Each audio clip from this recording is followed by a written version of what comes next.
Hello everyone, how's it going? Dr. Incompetent here, and let's play some Atom RPG Trudograd, shall we? Alright, so we are working on finding Professor Gory, who's living at number 9 Colo Street in Trudograd, and that's one of our goals. We're also trying to figure out where this plant used to be, creating this railgun. We have some side quests. We never found the book for that dude. The Dream Master. Well, I don't know about that. Here we go. A certain minister may possess information about the factory. He lives in the upper part of the city.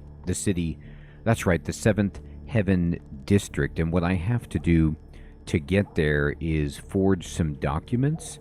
And this guy here, Mikhailych, is making fake police certificates. And the innkeeper. Okay. So let's see, do I want to do that first, or can I find this professor? I am currently here on the map. Machine factory, campfire, but I don't know where number, this street is. I don't know precisely what street I'm at. Let's see if I can, maybe you can only change the map by going up to this, oh no, you can get through another. Machine factory is apparently this way. Yeah, take me. Let's go. Hit it, dude. Alright, here we go.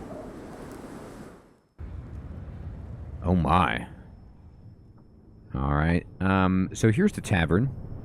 Apparently it's locked because I haven't been there. And, oh no, I can click on it, I think. Let's go. Let's check this out first. Machine factory, me. Yeah, enter it. What you got here? Oh, this looks ramshackle. I don't know if that's safe. I didn't pass the building codes. So am I still using this knife? Do I not have any weapons or anything? Oh, I got a bunch of cool stuff. That's right. I got this gun. Oh, that's my slot 1. I need to switch to slot 2. What button do I push to change weapon slots again? There we go. That button. Alright, now I got my gun drawn. Okay. So, Hermie, good evening. Good to see you. I have some ammo. I think I just switched to the knife because those slimy guys got up close to me, but I can't recall. I have, if I'm looking at ammo,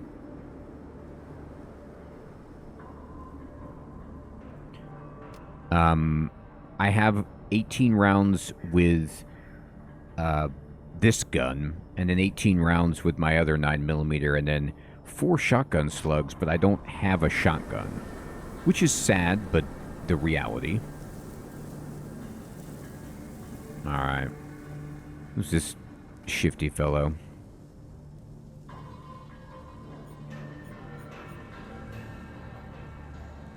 What's up, dude? Can I get in here? The factory guard calmly watches you approach, then hastily raises his gun. Gotcha. What the hell? Ha! Don't worry, little fella. I was just funning with you. That's funny. I'm gonna open fire. Let's see. I see. What can you tell me about this place? The pride of Trudograd, the only major industrial complex left in the city. It didn't even stop production during the war. Hey, Jamnuska, good evening, my friend. Good to see you. You know what? I thought about firing up the new Oblivion. It looks good. You got any rumors for me? I'm going to tell you a truth instead of a rumor. We had to bury a real good worker recently, Yura, crushed under a pile of timber. Some Chinese fellow ordered him to bring logs to the brothel. A lot of logs. Something about uncovering the meaning of life. Yeah, I don't get it either, little buddy. Okay, still, Yura agreed to do it. We had this huge pile of timber in the courtyard.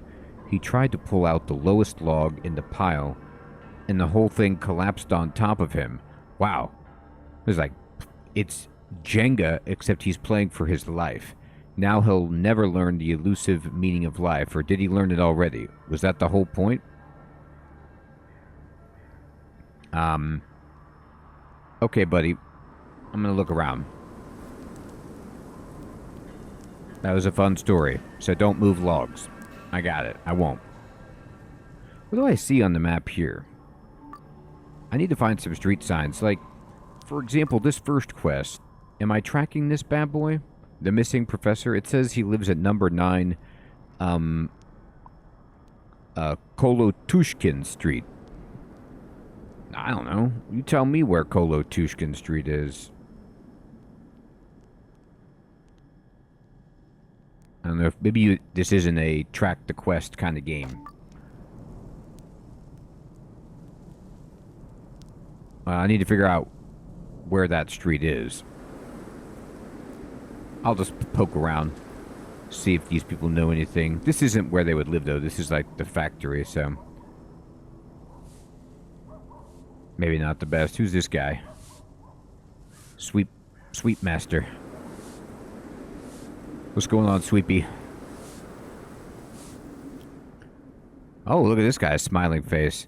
The broad-shouldered laborer reluctantly stops his work to lean on his broomstick and nod to you. Good health to you, master. I'm not going to chase you away, but you shouldn't have come up to me in the first place. Come on, I just wanted to ask a couple of questions. Sorry, but I need to clean up around the perimeter. I'm the only janitor in the factory, you know. I like how I could just bother this guy. I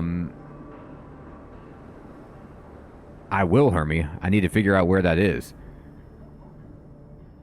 When we first met, what'd you mean? You got a problem with me?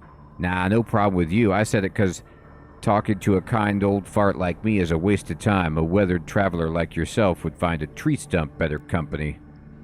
You don't look that old. You look in your late 20s.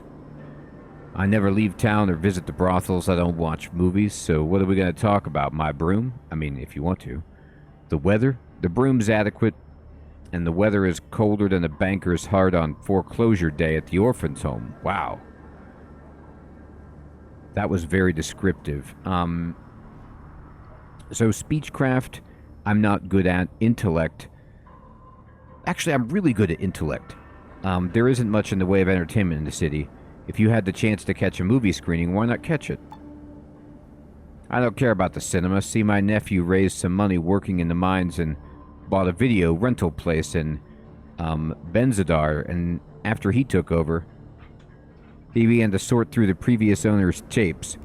Most of the stuff he'd already seen, but in the attic he found a whole crate of tapes with no actors' names, no year of release, not even a manufacturer's logo, only titles. Listened quietly. Oh my gosh. So my nephew decided these must be American horror films and put one in the VCR. Oh boy. So he found somebody's, like, torture tapes and burned them and ran away. That's the worst story I've ever heard. I was, like, just trying to recommend that this guy watch a movie, and he's like, let me tell you about watching movies. I like how dialogue option number 4, though, after hearing this is, got it. What else can you tell me? Gotta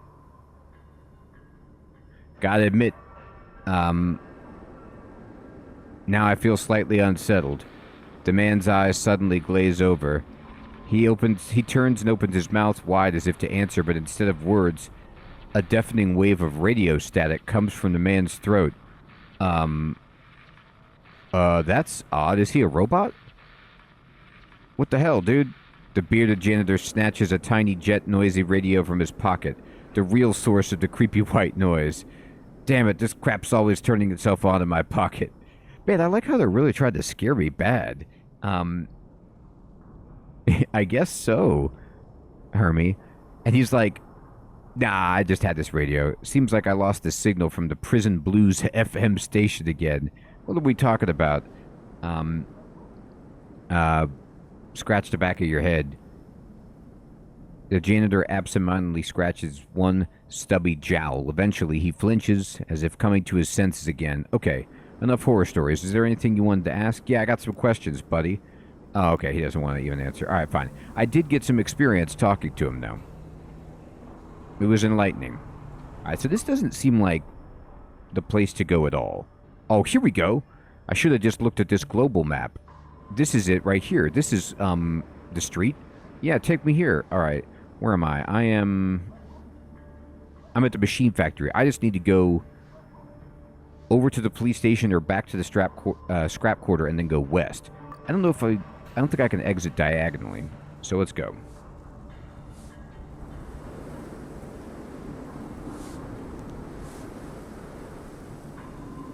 I'll tell you what, something that's like kind of wild about this game is just random people have a ton of dialogue.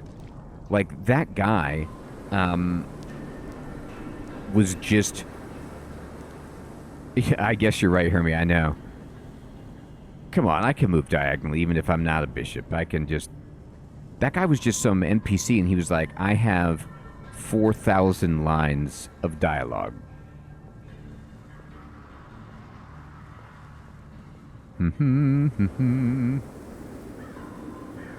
Alright, take me away. Police station, let's go. Alright, so I want to go here, but I can't because, oh, you fall in with a flood of people whose destination turns out to be a small makeshift market. You find a small bazaar hidden on a dirty little Trudograd side street. The merchants glance around worried. They must be afraid the police will bust up their illegal operation. Well, you shouldn't put it so close to the police station. I don't have any money. I'm going to pass by. I love my character's face. I look like the most, like, oblivious fool. The Matryoshka and the kitty. And the gas mask. The trifecta. Alright, I need to go south. So, let's see.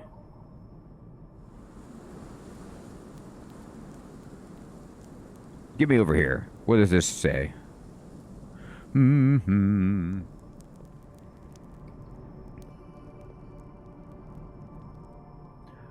at that guy. He just left the zone. I'm coming. The machine factory is that way. Okay. So that is not south. Let me see. Do I have a... Yeah, let me look at the map. No, but let me look at the local map. Okay. Yeah, I need to go this way. Well, that's also the machine factory. No. Then take me over here.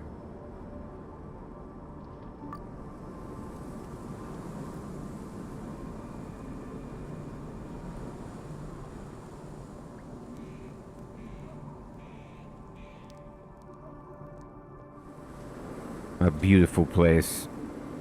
Second tier. Nah. I'm not ready for the second tier.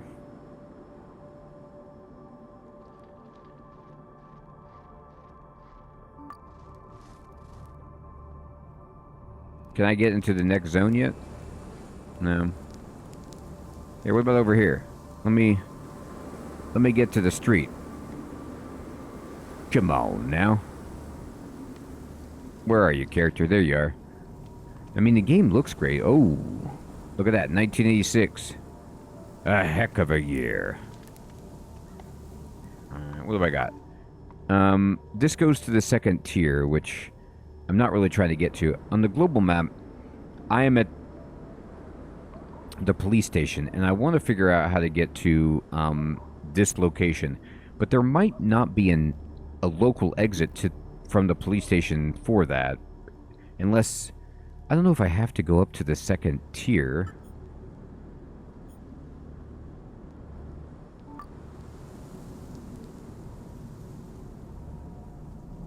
Maybe it's wiser to try the second tier. I'm going to look at it really fast. I'm going to pretend like this is a good idea. I don't think it is, but maybe there's like a bridge.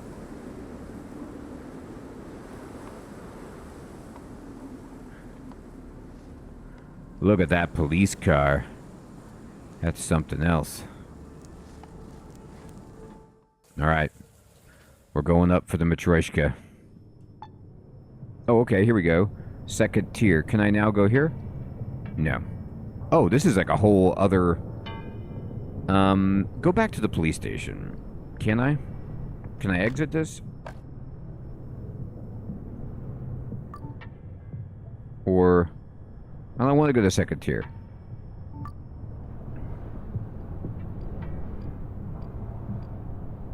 Oh, I could just click enter. Dirt. Okay. I'm very wise. I'm very wise. Alright. So, this is second tier, so I must have the map oriented incorrectly. Like, which way is north? Because second tier on the global... Here, wait. Would have indicated... Let me check this out. Go over here. Where does this take you? Second tier on the global looked like it was off to the west.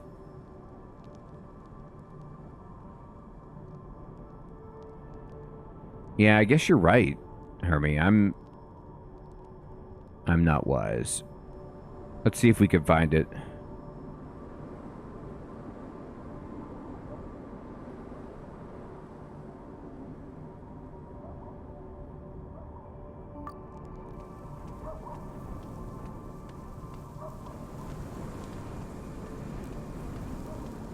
They don't look prepared to... Okay, here we go. What's this go here? Let me see what this is.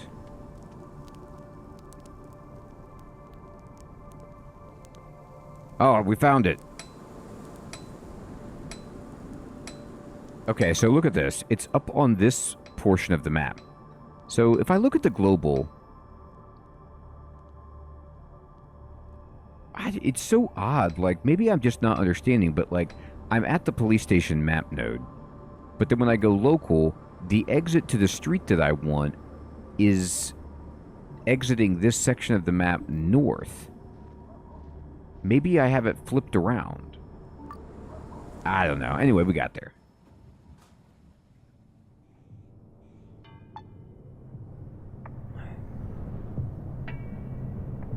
Let's go. It's a little bit chilly. This is a beautiful town. I understand why everyone stays here.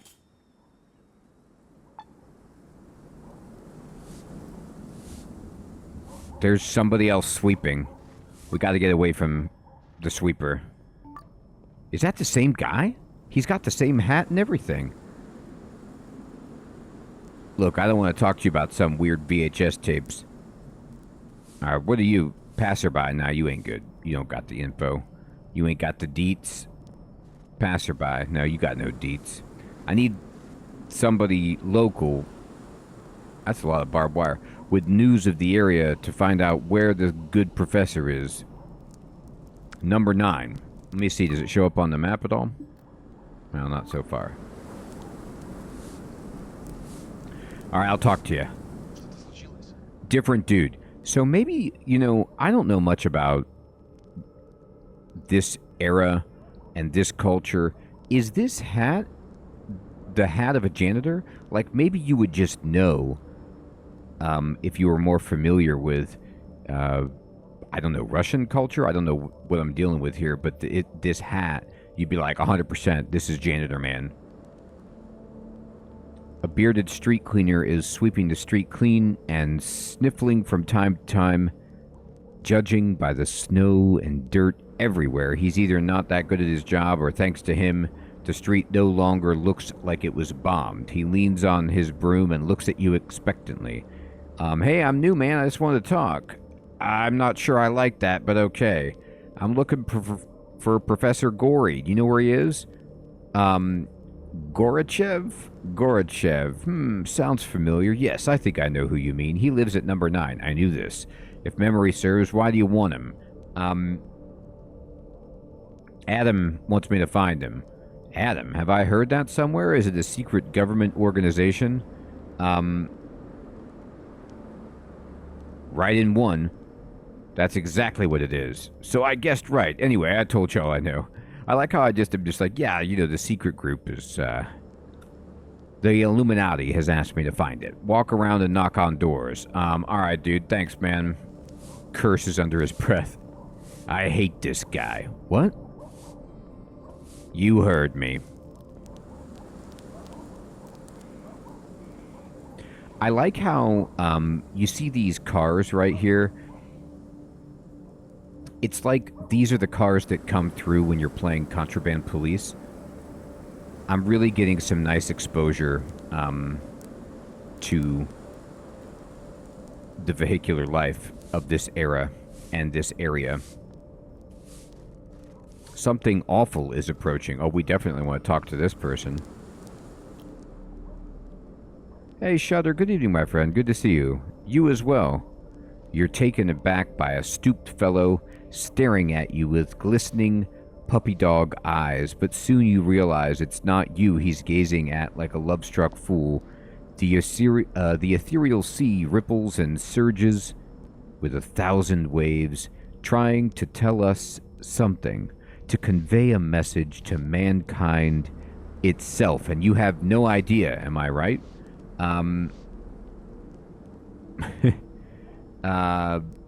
Maintain a meaningful silence. I love it. What's wrong? Not interested or just shy? I'd really love to share my story with you. Oh boy. I picked the wrong guy to talk to. I'm sure it is, but I'd like to ask you some general questions. Well, if it's that important to you, okay, I'll continue looking at the sky if you don't mind. Okay, I was going to ask about the professor. What's your name? People call me different names. As I'm sure you know, it makes people feel big to bully and humiliate anyone different from themselves. Yep, that's basically the way I interact with all people. Yep, you got that. I've also have a name that invites all sorts of jokes. Grinja. My name is Grinja. Okay.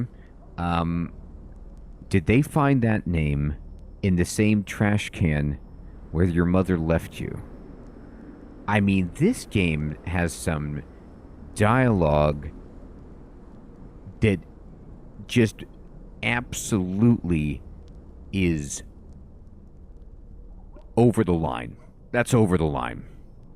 A name like any other. Nice to meet you, man.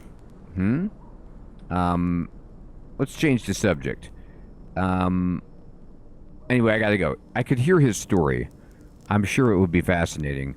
But I've gotta... I mean, he is straight up looking at the sky. He's like staring off in the distance. Something awful is approaching. He's probably right. Oh, is this a map? Looks like a map. Yeah, hit me with this map. Can I use it? Oh, I thought it might be a map of the local area so I could see where number 9 is. What about this? I'm gonna knock on this. Oh my god, this is like a big fuel tank for heating the house? For the apartment block? I'm inside. Who's this guy? He's got a hammer. Hermie, I know. I felt like, well, I could go down the well of this guy's sky-based insanity, or I could do the quest. I think, you know, this could be one of those games where the writing is awesome, talking to the people is awesome, but if you do it, instead of do the quests, it adds on an extra 100 hours of gameplay. And I'm kind of like struggling to figure out what balance I want. The stooped craftsman is nailing a new sole to a worn-out boot. Without looking up from his work, he shouts out, "First of all, speak up." I'm a deaf invalid after all, and second, want to get those shoes fixed up. Just wanted to ask some questions. What questions? Do you offer anything other than mending boots? The man pulls out a cardboard box with a tube of shoe polish, a couple of brushes, and a dirty rag from under his stool. See this? I could shine your shoes. That'll be 30 rubles. Expensive, but shiny boots are a rare luxury. Okay, buddy. The cobbling minigame is apparently, finding out how this guy lost his hearing, which is another story in and of itself. I'm just going to go talk to this. I'm barging into her home. Hi. Hi, Granny. You approach a small woman in a green overcoat. She has the shakes, but you doubt it's from the cold. It's most likely caused by some neurological disease. She looks at you uncertainly and asks, yes, did you want anything particular? It's none of your business, you hag. You know, you don't often find a game that lets you be just the absolute scum of the earth. Man, they really go after being a terrible person with a kind of panache, you know, that, you know, it just like makes you do a double take. Or, how's life treating you, good woman? What life? Where? Oh, yes. It's not too much fun. Oh, God. Maybe I could help you? Huh? Oh, no. What are you saying? We cannot have any conversations. We can... what we can have are basically spanners, sprockets, snowshoes, and monoliths. No conversations here. Oh, God. Fady, good evening. That is what she's saying. How's life, Herb? Taking forever. Seems like the lady's a bit out of it. Her speech becomes stranger and stranger until you can't even understand the individual words. You walk away. All right. So, I'm trying to find the professor. Hey, piggy, got a ciggy? Do I have one? Sure you go, man. I got some experience. The man takes a deep drag and blows the smoke out his nose. His probable brother, the two look extremely alike, leers at him with envy. Hey, save some of that for me. What'd you want anyway, buddy? We're living quietly with our mum, and we don't do odd jobs and stuff like that, so if you want to give us some work, thanks, but we don't need it. You live with your mother, kind of weird, if you ask me. I know, Hermie. Like, can you imagine coming into someone's home, and meeting their, like, you know, dementia, perhaps induced mother, and then telling them that it's weird that they live with their mother, like, in their own house? I don't know, like, I wanted to ask you some questions. Sorry, but we don't have time to talk. Alright. Alright, guys. They told me to knock on doors. I'm trying to find... Oh, maybe this is the professor. She's got paper. That looks promising. You mind if I come in? Writing something in a pre-war notebook with quill and ink. Whoa, quill? Looks like a red pen to me. The woman whispers, how about you cross this palm with silver, you bastard? Chadsky barked while lunging at Romaine with the broken shovel handle. Sorry, I'm in the middle of writing just now. Let's talk later. She wants to cross the palm with silver. All right. You. A middle-aged man produces a dry smile as you come closer. You get the impression he's been waiting for you. He has? Hello, shoot to kill print house, right? Razia has started working on a new book, so you're in for a very exciting interview. Oh, this is the right guy. How about this? I found him.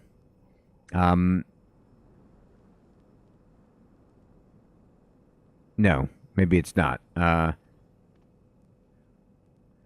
It's actually you I want to talk to. I have some questions. Are you serious? Wow, that's new. So your magazine wants to know more about the man behind the great writer? Haha, just kidding. Yeah, it's true. Come spill it. No, this won't do. I know about as much as Raja's work as any fan. My favorite books of hers are Gypsyad series are The Gypsy Who Crossed My Palm with Silver, Gypsy Kiss, and The Gypsy, An Unexpected Journey. Awesome. If you want to learn more about these works and the character of Romaine the Gypsy Baron, you'll have to talk to her directly. Who knows, you might even discover her inspiration for, well, let's leave that for later. Ha! So you ready for the interview? I was born ready. Fill me in on the deets. Let's quickly go over the rules and you'll be all set. First off, no personal questions, nothing concerning her love life. Second, don't call her by her pen name, Daryl Rysik. During the interview, call her Raja. Third, listen without interrupting. I recommend discussing her latest work, Saving Private Romaine, from Gypsy with Love, and of course the book she's working on now, The Gypsy and the Senorita. Wow, man, these books sound awesome. Fifth, or fourth rather, I need to ask a personal favor. Will you hear me out? Go on. The writer's husband closes his eyes and pinches the bridge of his nose. Okay, this might sound stupid at first, but I'm dying to know upon whom Raja based her protagonist Romaine, this heroic villain, this fiery, flirting filibuster with a heart of gold. Of course I understand it's fiction, but Raja depicts his adventures, erotic and otherwise, so vividly that I'm sure he must be modeled on a real person. The novel Gypsy Kiss has a love scene where Romaine calls out the name of his heart's desire, Raja. Even the female protagonist is called, Florizelda. Oh boy. Alex, good evening. She refuses to reveal the source of her inspiration, saying it would kill the character's masculine mystique, but perhaps she might let it slip during an interview. Please help me. Find out who is the Gypsy Baron's prototype. So you're worried she's cheating on you, right? Do you have to be so crass? I don't think I'm going to sleep tonight. But, well, yeah, the answer is yes. That's why I want to know. If my marriage falls apart, it'll be the end of me. All right, good. I can't wait to give you horrifying news about your wife and the deaf cobbler. All right, I'll find out what I can. Say goodbye to uncertainty. Maybe. Thank you so much. The man calls his wife. Okay, the reporter's here. He's going to interview just like we wanted. Just imagine your sales going up, up, up. Go talk to her. She'll hear you out. Let's see what happens. Okay. I am now a reporter. Here I go. A petite writer whispers to herself as she scribbles furiously in her yellowed notebook. Sarah, your kisses are sweeter than wine, but your scorn is bitter as vinegar. Romaine's cheek burned like fire where she'd slapped him, but his love for the stubborn fortune teller was stronger than ever. Oh, so good. Don't distract her. No, I'm gonna distract her.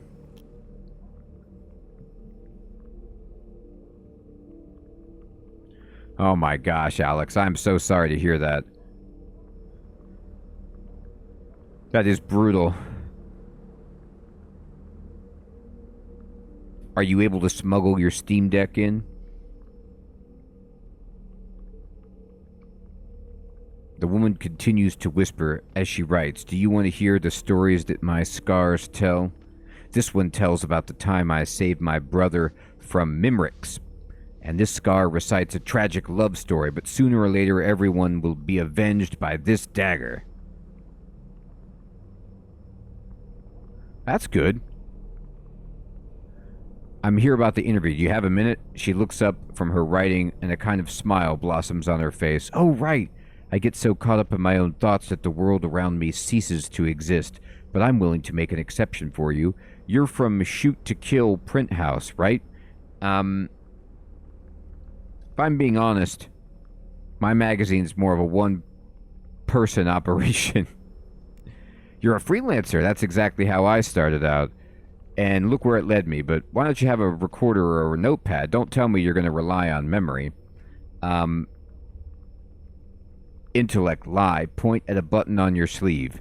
KGB spy tech. I use a Charlotte's miniature voice recorder.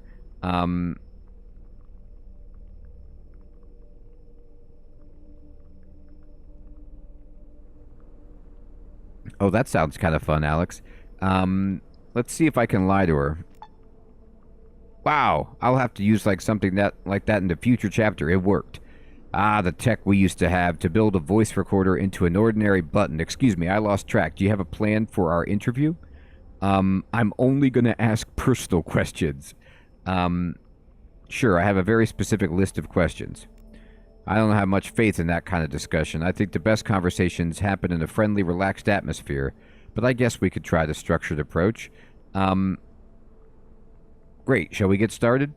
We could start whenever you want. I could tell you about my literary past and my most scandalous works in the universe of my Gypsy Odyssey series, and of course, I'd like to say a few words about my newest book, or perhaps you have something else in mind. Just go ahead and ask. Oh my gosh. Look at option 5. The only important question I have for you is, what are you doing tonight? I mean, the fact that I could try to hit on this woman when the guy, her husband is right there and he's trying to get information about if if she's having an affair. I've verified it. She's cheating on you with me. Now, where's my money?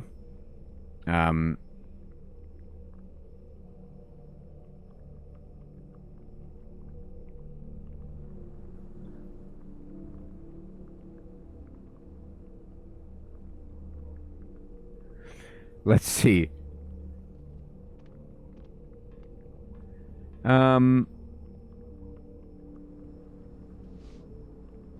What inspired you to write the Gypsy Odyssey?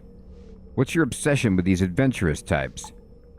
I don't know, it's just an interesting subject. Some people read my books because of Romaine, others for the epic battles in my books, where a guitar ballad serenading extraordinary beauties is followed by ruthless gunfights with enraged paraplegics. Everybody could find something to enjoy. You're right. That's for all people. Have you ever wanted to write a book about Adam? Excuse me, never heard of it. Which of your books is the most scandalous? The book I co-wrote with Kaganovich. It was called The Baron vs. the Barbarian, where the characters of our books had to face each other in deadly combat. However, they reconciled, having learned that their mothers share the same first name. The plot twist confused a lot of people and was widely seen as meaningless, alas. And let's not forget my other white-hot work, The Gypsy That Crossed My Palm. There, Romaine's mother, Ramona, predicts an attack from Syoma Voronik, the tyrant of the north, which results in the destruction of Trudograd. However, the head of the secret police, Mayor von Scoundreloff, does not believe her and banishes all the gypsies from the city. Then the prophecy comes true. Crab, good evening, good to see you. The expulsion of his people doesn't affect how Romaine feels about ordinary citizens of Trudograd. When Syoma starts his invasion with an attack on an orphanage in the city center, our hero jumps on a stolen horse and tramples the enemy to death. In the following celebration, the grateful crowd literally tears von Scoundreloff to pieces. What are you working on now? I'm glad you asked. I'm writing a sequel to my most commercially successful book, Big Trouble in Little Gypsy Camp 2. As you know, in the previous book, Romaine defeats his twin brother Nyamor with the Gypsy King dagger. But 3 years later, his camp is flooded with poisonous moonshine produced by a mysterious merchant. The only clue to his identity is that the same dagger is sticking out of his left eye. Will a proud nomad be able to defeat an enemy that's risen from the dead? Or maybe they will form an unlikely alliance and become partners in crime? Or perhaps our hero will squander his energy arguing with his shrew of a bride-to-be Marianne, or maybe the brother of his father's sister's son, the young and dangerous Chadsky, will return from Egypt with an army of Neo-Mamluks, or Mamluks, to challenge Romaine for his title as Baron. Fascinating. How'd you decide to become an author? To be honest, I always wanted to be an author. For as long as I can remember, I've been writing silly poems about love, of course, but I always wanted to write something deeper, to mix genres and makes plots intertwine. And what better selling for a thrilling, brutal, yet romantic and sometimes funny series than the Gypsy Odyssey? By the age of 20, I had created the protagonist Romain and the universe he lives in. Okay, so I want to ask the question, but I gotta lead up to it, I guess. Okay, she did it when she was 20. Is writing difficult? Does your palm ever get sweaty from holding the pen? What a strange question. I honestly don't know how to answer that. I see. All right, I think I've got enough material.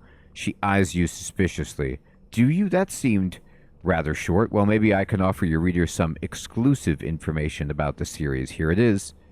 You could reveal who the heroic Romain is based on. That's someone everyone's dying to know. Oh no, I like to keep my fans guessing. If they find out all my secrets, they might lose interest. So I'm going to go for intellect, of course. The real answer will remain our secret. I will write only that you told me the shocking truth about Romain, and it left me flabbergasted. Okay, I passed. How cunning. Spiking my fans' interest without really saying anything. And where there's interest, there are sales. I like it. All right, are you ready to hear the truth? Oh my gosh, what a happy ending. Romain is based on my husband, Gevorg. Really? How did such a tough character come to be modeled after your husband?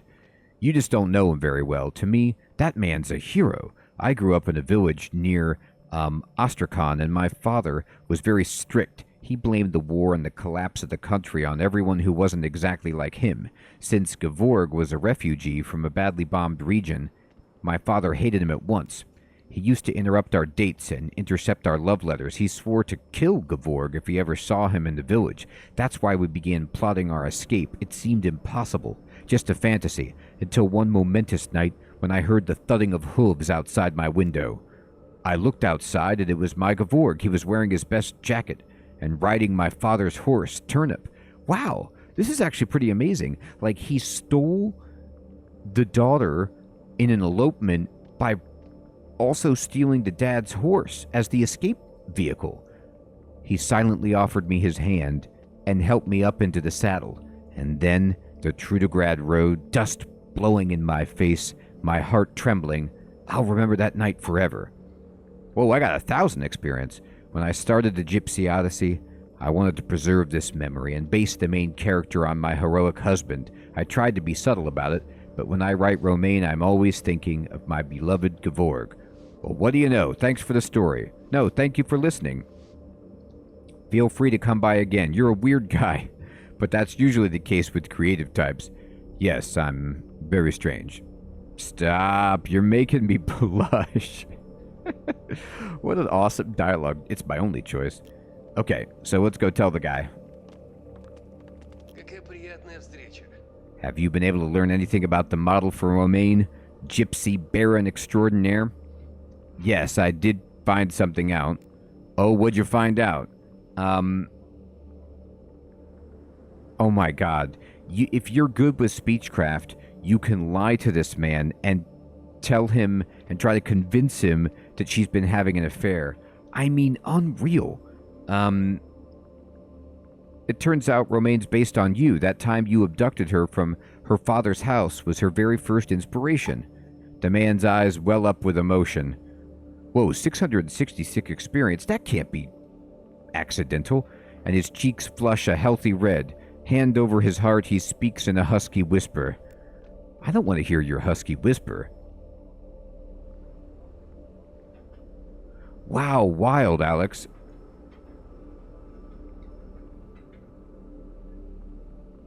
Do you mean, Fading, if, like, you had to use speechcraft to convince him, and the only other dialogue option was to lie to his face?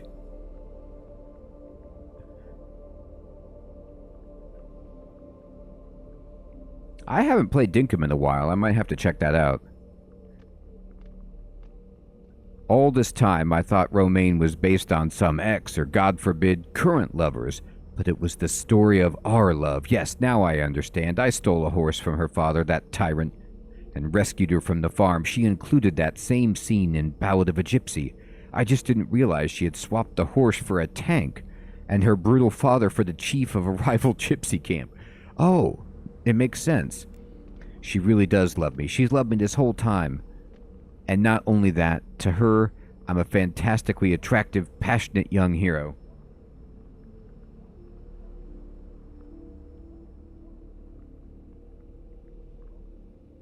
Oh, fading it would have been, right? Try to keep up with the horse, my dear.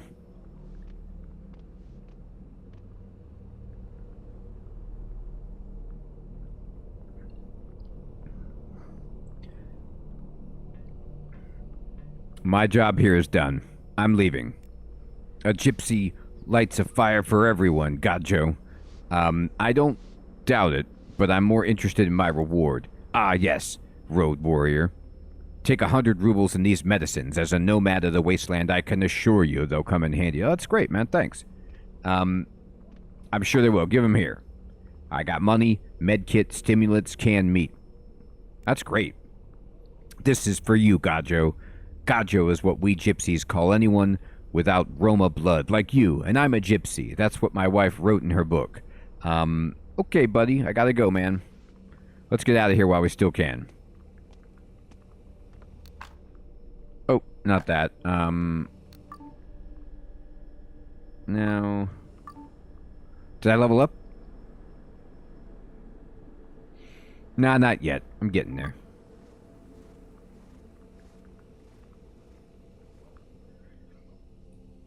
That's cool, Alex.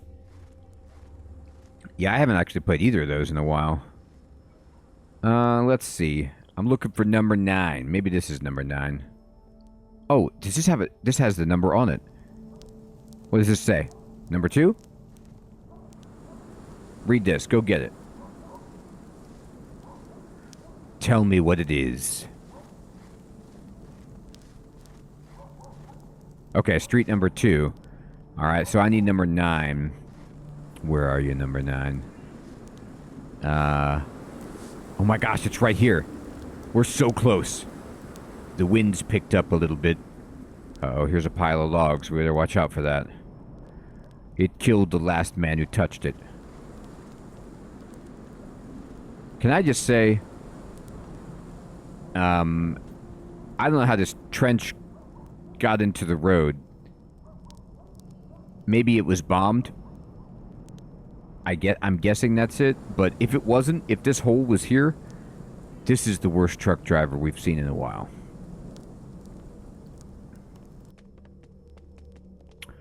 Alright, let's see here. There's somebody walking back and forth. A red TV. An answering machine. Oh, this looks good. What's this? Guitar? Who are you? Oh, this has got to be the professor. Look at that beret. You walk up to the mighty old man hunched over the table. You're about to address him as Professor Gordy, one of the reasons for your visit to Trudograd, before realizing it's actually your old acquaintance. Okay, so from the previous game, I guess. Oh my.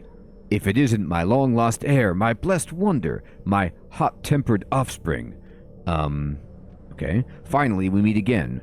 The prodigal son returns to visit his withered and decrepit old father. Hexogen! Oh, it's this guy. What are you doing here? So you didn't come to visit my fragile, sentimental hopes, my poetic vision for a new world order, my soul's longing for immortality through transformative literature, all gone, destroyed as thoroughly as if by nuclear strike. And all because my dear son has forgotten about me once again. It hurts. Oh, Supreme Soviet, it hurts so damn much. I mean, is there anybody in this game who's just normal? I'm not sure. Come on, no need for the drama. It's good to see you. You exchange a fierce, backslapping hug with the old man. So what's new? Tell me everything. Same old, travel, hardship, adventure, saving the world, you know how it is. Yeah, you really like that life, don't you? A real wandering warrior, that's what you are. A gentleman of the road, a homeless hobo. In the Byronic sense, of course. What? I thought all hobos were homeless. Maybe not. Maybe they have like a box or a streetcar. listen, what news of my other two sons? You know, Chrome Dome, Fidel, and that wacky Alexander. As far as I know, Fidel went north to fight Sioma Voronik, and Alexander left Adam for parts unknown, said he wanted to travel. The young lions. No better way to describe them. The first, he of the radically receding hairline, a miserable informant for a shady government organization, and the other, a potential enemy of the state whose brain is the home of a parasite. Yes, my heart swells with love for them. God bless their souls. And what about you? I see you got a new flat. Yes, I did. What, did you come here to kick me out of my own place? Planning to send your old man to a nursing home and keep the apartment for yourself? No way. All my real estate papers are secured in the Independent Wasteland Bank in a safe with a 5-digit combination lock, but I promise, as soon as you give me my grandchildren, I'll transfer the title to your name. After that, you could kill me for all I care. Crucify me, even. Man, this guy is ultra dramatic. Noted. It's just that I thought this was Professor Gory's place. Gory sold me this apartment and disappeared. Oh, God. Oh, boy. Why'd he sell? His reasons were utter nonsense, my child. He stuttered and mumbled like a half-wit, eyes wandering all over the place. He kept looking behind his back like a paranoid. Too many people know where I live. I need to lay low, stuff like that. Was there anything unusual about his behavior? Sure. His petty nitpicking about every little plot discrepancy. The man is a total bore, obsessed with his belief in the superiority of hard sciences over the elegant and refined liberal arts. A hallmark of his type, an uncultured intellectual heathen. Well, that and the fact that he constantly complained about being followed, a case study in paranoia, if you ask me. Why would anyone want to follow him? Professor my ass. Wow. How'd you guys meet? Our meeting was as unpoetic as the man himself. I saw his ad for this place glued to a fence, unwilling and frankly unable to keep squandering my fortune on a hotel room. I decided to pay him a visit. What's your relationship like? Oh, my dear, sweet summer child.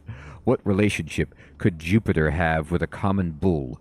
How does a modern-day Homer relate to a Neanderthal oozing vulgarity and turpitude? What could I possibly have to discuss with this slave to the dull cult of quantum physics? Wow. So without getting into too much detail, we had some drinks together sometimes and played checkers.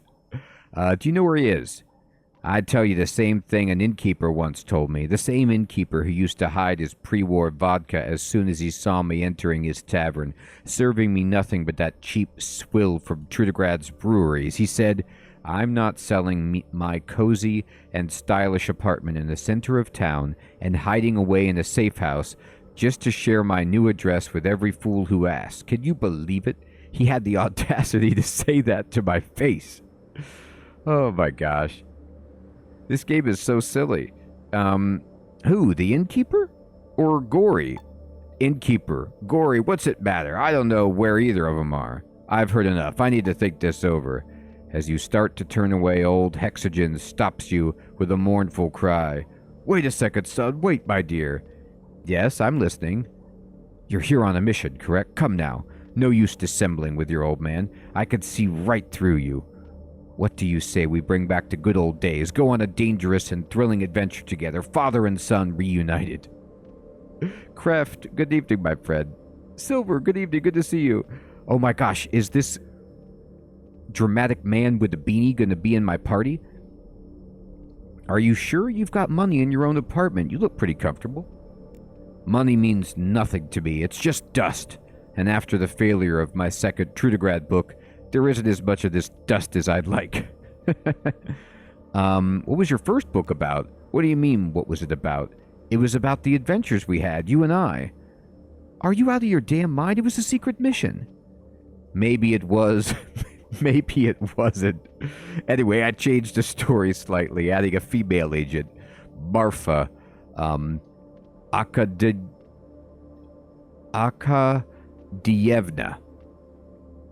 as my love interest in a chapter on how we'd been rebuilding the USSR and colonizing what's left of the United States. Any story worth writing is worth embellishing. Any real author will tell you this. I like how many, like failed, not failed, just like wild writers. Like, there was a writer at the inn that we met in the first town. We just interviewed the gypsy writer lady. And now this guy is, like, writing a book. It's unreal. Fine, whatever. I could use some help, so let's go. With a heavy heart, you allow the old man to follow you. Is this a wise decision? And if not, what might the consequences be? These are questions for another day. I like how that's just like, you know,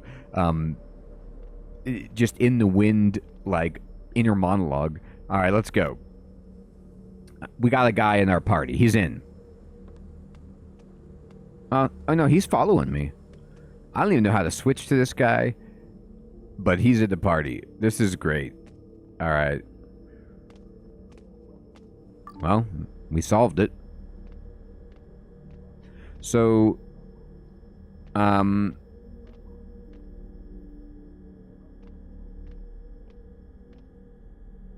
we need to maybe go to the inn to try to sneak in with fake information. So, oh, but he said the innkeeper's missing, but let's go there anyway.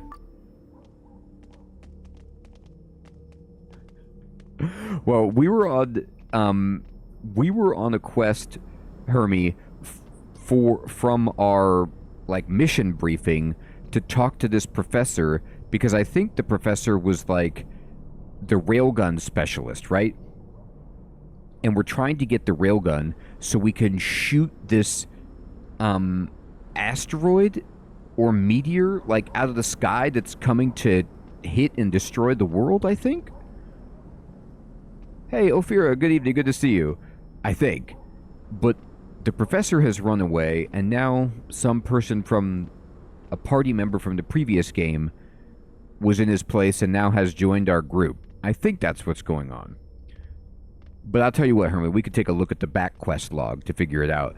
You're exiting the building, burdened by your failure to learn anything regarding the whereabouts of the elusive Professor Gorachev when an unshaven man appears before you. He quickly takes 2 last drags of his ciggy and pastes on a greasy smirk, his version of a friendly and inviting smile. Okay. How do you do? Hope I'm not interrupting. You see, I have a proposition. I'm listening, my good chap. Look at these dialogue options. I'm listening, my good chap. So I guess I'm like a British gentleman. Silently cock your head to one side. Go on, dude. What do you want? Spit it out. I have no money and no vodka either.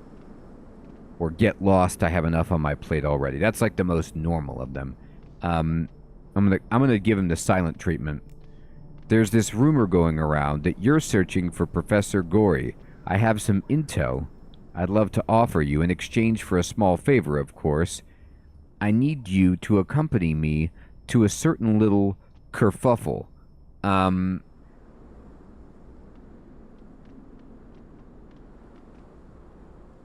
Intel isn't enough. What else you got?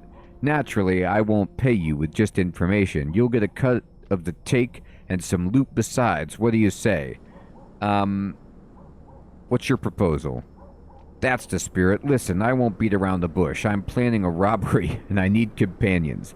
The victims are all criminals, so your conscience won't trouble you at all. There's good money in it. No police will be involved. What bandit calls the cops when he's robbed? Heh. So you spilled your whole plan to a stranger. Just like that? Amazing. But I'll need more details. No problem. What do you want to know? First things first, who are you going to rob? Blood sports with animals are legal in Trudograd, but unlike in Paragon, all winnings are subject to tax, and let me tell you, the tax is huge. That's why some smartasses organize secret blood sport arenas to avoid the honor of padding out the city's budget. Well, they still have to pay bribes, but even legal establishments pay those. I'm planning to rob one such place. These guys organize cockfights, and there's always tons of cash around. They also have the same problems. They're having some problems right now, so no one will avenge them if they happen to run into some bad luck. Us. So, I like the idea that illegal cockfights can make a bunch of money, and that we're going in there to rob them. He's like, the real kicker is, we're stealing the birds. How do I know your intel on the professor is genuine? You'll just have to trust me on that. I did some business with the old geezer. I see, and who are you exactly? I'm a man of great perception. I see opportunities where a lesser man sees nothing. My name is Pencil. Agree to my proposition. I'm rarely wrong. First of all, the name Pencil, it's indelible, just like it was written in easily erasable pencil. You could trust me, I'm rarely wrong. 75% of the time I'm wrong. What's the loot gonna be? It's gonna be big. Tell me, what sum would you consider good money? 1,000,000 rubes. Multiply that by 10 and throw in a few extra grand. That's how much we're talking about. I guarantee you there is not going to be that much money there. Aren't you worried I'll rat you out? I have a good feeling about you, kid. There's always a risk, but my motto is, who dares, wins. And I'm willing to dare. That's right. All you got to do is dare, and you win. I like this.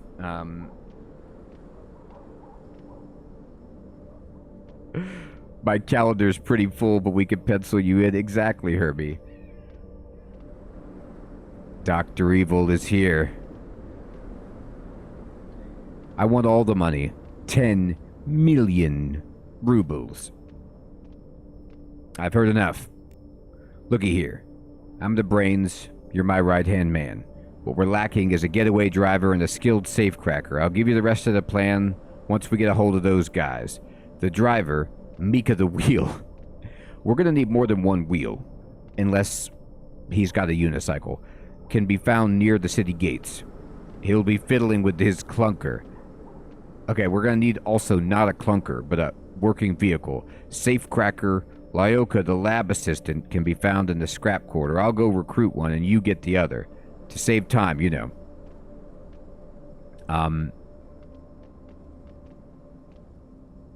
Okay, fine. I'll find the getaway driver. What are you responsible for? The man points to his forehead and beams with self-importance.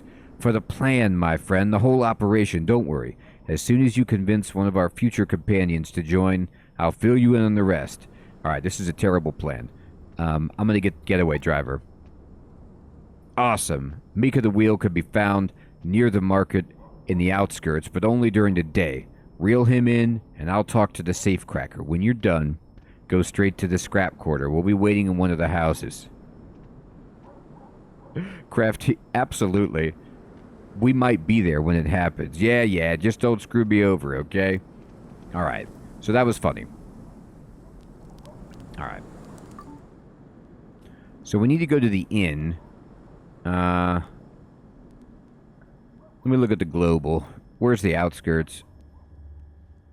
Here. I need to go to the scrap quarter, actually. So I'm here. Let's look for the exit that will take me there. Over here?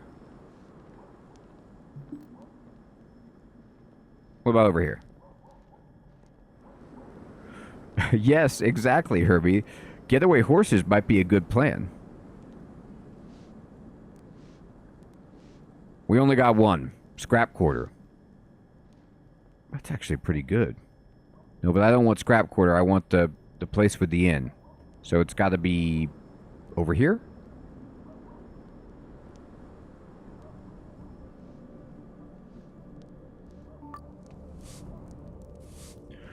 Is the professor even following me? He is, or maybe not. Do I need to select him as well? Where is that guy? Oh, here he is. What is his equipment? How long is he going to follow me? Yeah, Father's here for you. It's so weird that he considers himself my father. Let's go. So he says revise our tactics. Let's see. How do I... Is there a party screen? Let me see about this. Settings. Controls. Inventory is I. Okay, that's fine, but...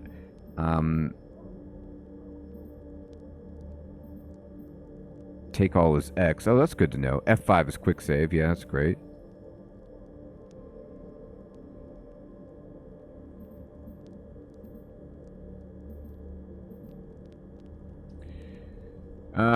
Okay.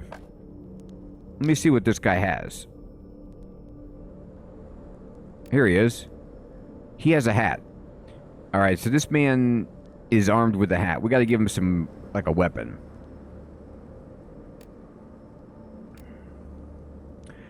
Oh, but he can't... I gotta drag it over to him. Okay. Do I have any extra stuff for this guy? I should give him a log. Here you go, dude. Beat him to death with this. Alright, you have a 9mm now. Do you need... Can you hit somebody with a bottle? This is cognac. Yeah. Bap him with that. Oh, this is good. He doesn't have any armor.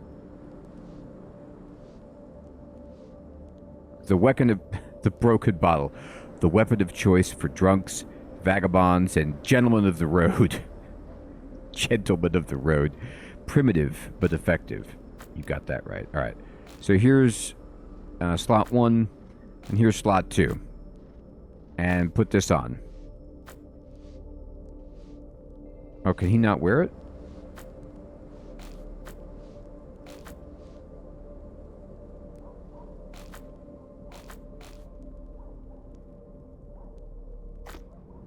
He won't wear it. He refuses. He's like, I shall not wear this. That's hilarious. Alright, dude, fine. Don't.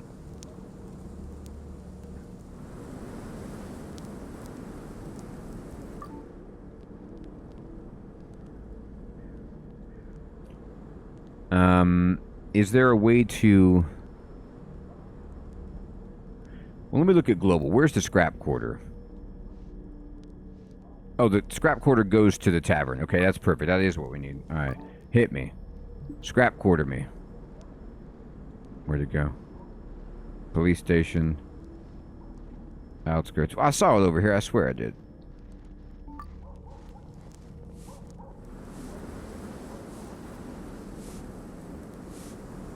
Alright. I've got an old man who's dramatic in the party. I gave him a gun. It's gonna go great. Alright. Scrap quarter me.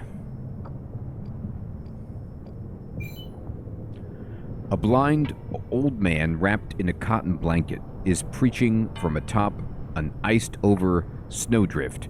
Most citizens pass him by, but a few stop to listen or even chuck something, like a half-eaten paramec to the ground near his bare, frostbitten feet. What's he have to say? The northern juggler threw 5 knives at Trudograd, but it's too early to fear their blades, not while the juggler keeps a cocked gun in his pocket, the hidden gun. Silent in the dark, you fear. In secret, the finger squeezes the trigger. Pugak. Pugak is the name of the bloody bullet. Okay. Yeah, I gotcha. I'm just gonna press on and not be destroyed by his rhetoric. Alright, we're gonna go into the scrap quarter. Ah, looks like a fun time everyone's having. Alright. So let's go this way and see if it takes us where we want to go. There's a map. Oh my gosh. Did you see that? Her dialogue for a moment there was like the first lines of The Fresh Prince of Bel-Air.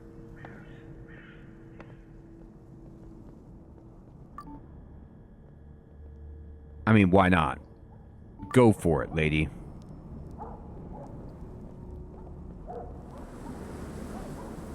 Here we go, tavern time.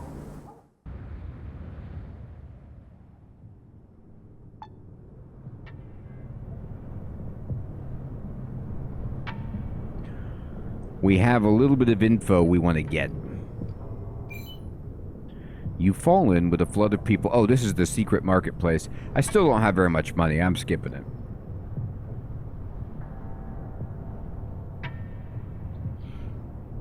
Did I make it yet? Can I go in? Hello? But maybe I... Is it only open during the daytime or something? I can't get in. Look. You see a lost wallet lying in the snow. Odd that no one's picked it up yet, since it's right there in plain sight.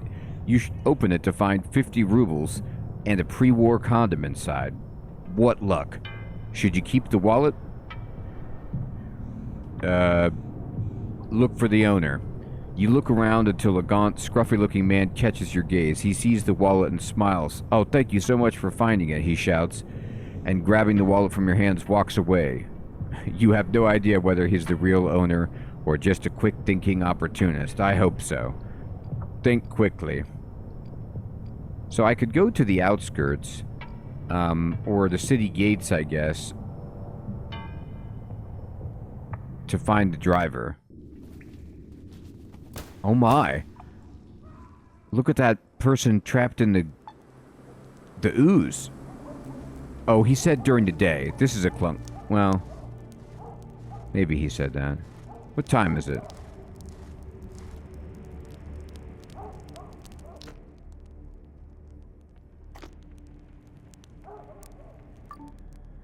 It's rough. It's very cutthroat.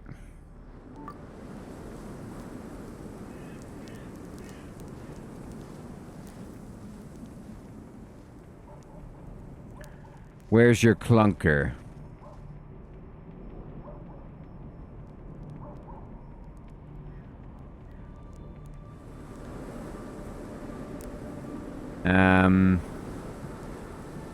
Well, I mean, I can rest in this inn. I have a room here.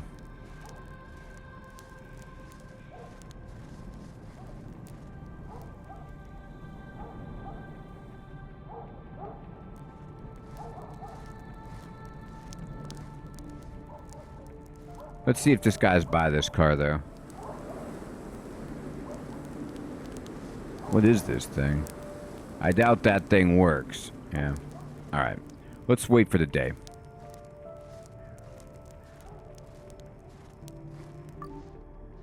Take me to the inn. Where's my room? I never found your book, and I never will.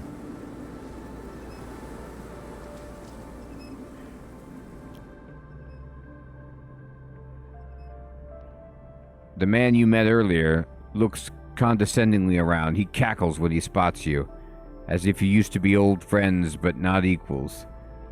What you doing in the tavern? The man gives you a doubtful look and shrugs.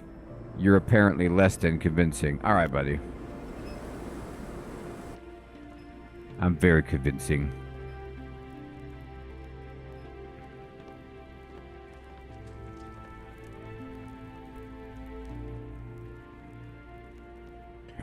Can I open this door? And do you mind if I do? Locked. Rough. Nails, rubles, logs. Is it in the fridge?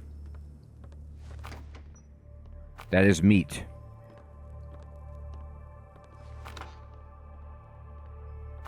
Has anyone seen this guy's book?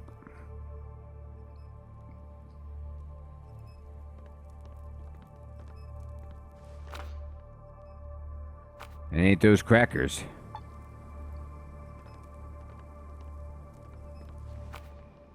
Nah. Alright. I don't even remember which... This is my bed, I think. Is it? Sure.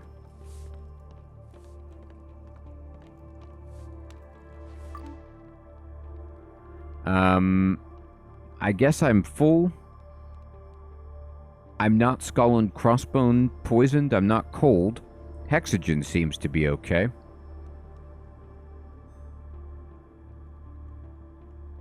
You can't rest while you're hungry. Oh. Maybe this means the opposite of full. Maybe it's like you're completely starving. Alright.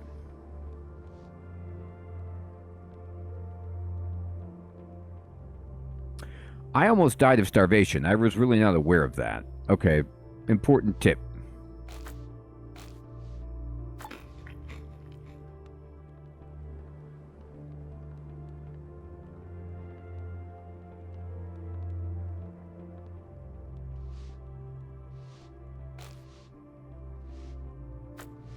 Let's have some canned meat. It sounds great. See, now I'm not hungry. Now let me sleep. Like a baby. Not quite. 12 hours is a bit much. I like how it goes from 6 to 12. Like... Okay.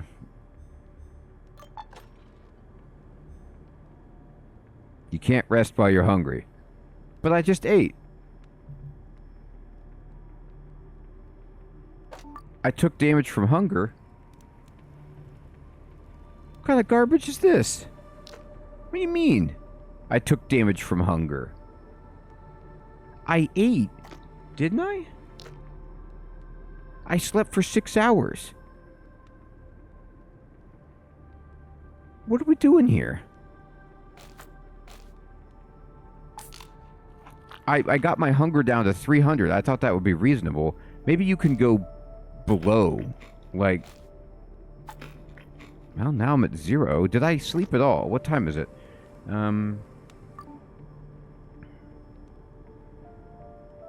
It's 1:30 in the morning. Can I sleep now?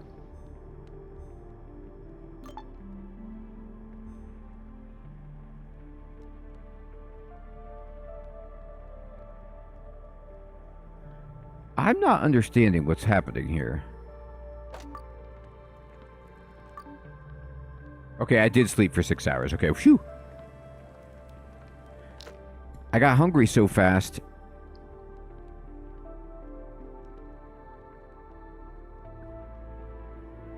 Hey, Shutter, good evening. Good to see you.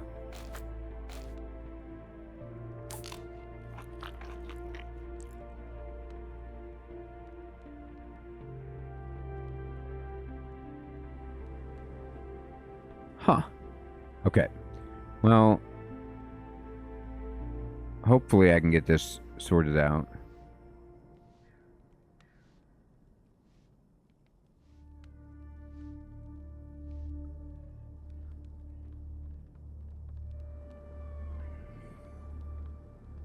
I might need to buy some food. I mean, I could eat another canned meat, but... It's like, I slept for 6 hours and that made me almost completely ravenous. I don't even know how you could sleep for 12 hours. Is it based on, my, like, the weight that I'm carrying? I mean, I don't really need to carry this log around. This is fine. Can I just, like, drop it?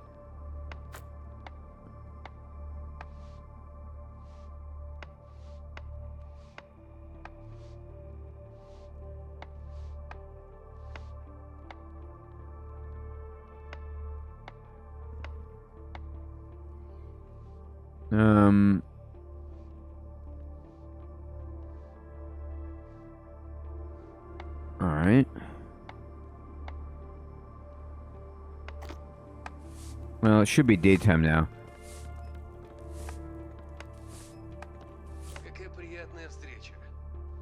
Show me your wares.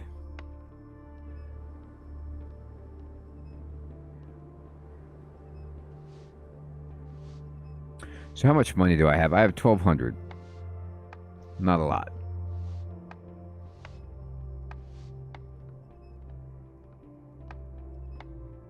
I probably want some biscuits. Alright, so 7 biscuits is 142. Do I have anything you're interested in? He wants these cans.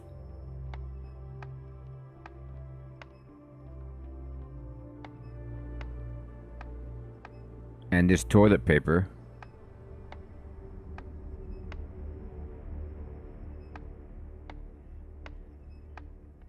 Here, that's actually pretty heavy.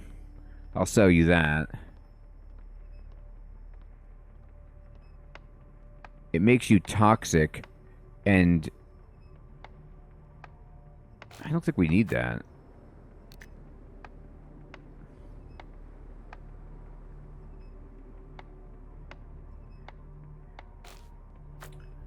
Hey, buddy. I got some real good stuff to sell you. I have, an old cassette tape, some condoms, a fire extinguisher, and some slime. Interested? Real premium goods here, buddy. Now, I don't know much about the crafting system in the game, like if I should be saving certain things.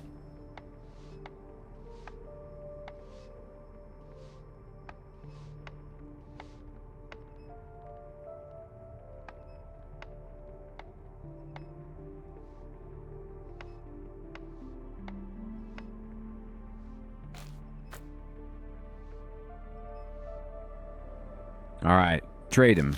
Now I have some food.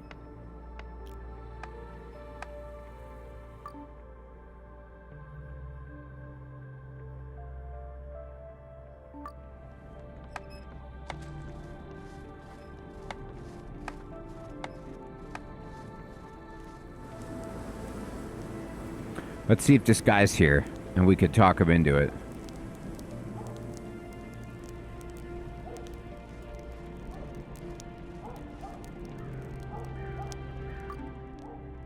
Maybe it's too early for him to arrive.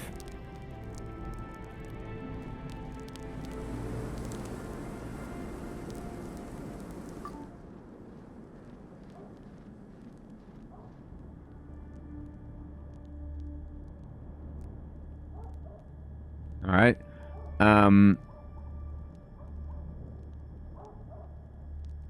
Well, we'll see if we can find him.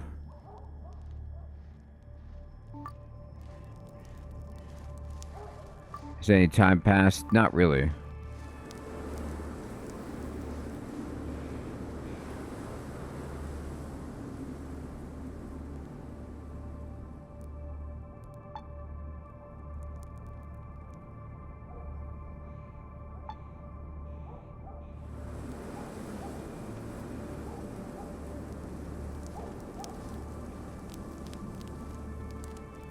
We'll never find this man.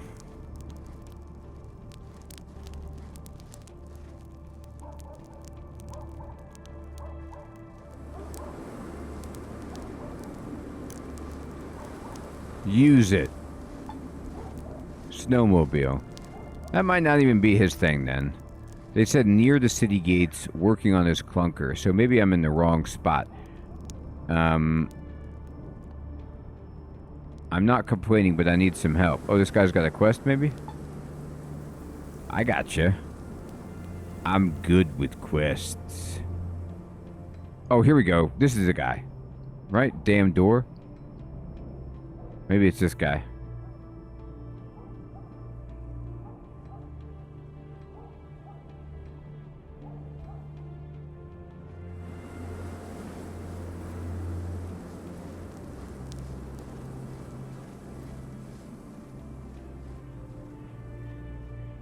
Are you the guy?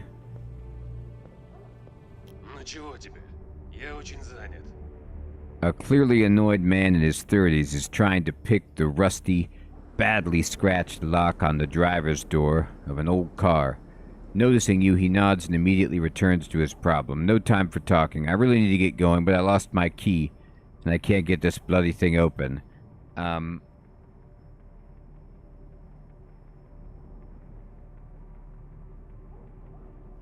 Why bother opening the door if you don't have the key? You can't start the engine anyway. I have the ignition key. It's the door key I'm missing. Ah. I replaced this door after a crash, and man, do I regret that decision. I regret getting a new door. I regret not getting a keychain for the new key. I regret everything right now, so much. Maybe you could use a little distraction? Care to answer some questions? I'm looking for a way to get into my car. The road is calling my name, and here you are distracting me. Okay, at least let me help you. The man gets up. puts his hands in his pockets and lets you approach the door. Thanks, I don't have any money to pay you, but if you help me out, I'll tell everyone in the village what a good person you are. Okay, so this is not the dude, but,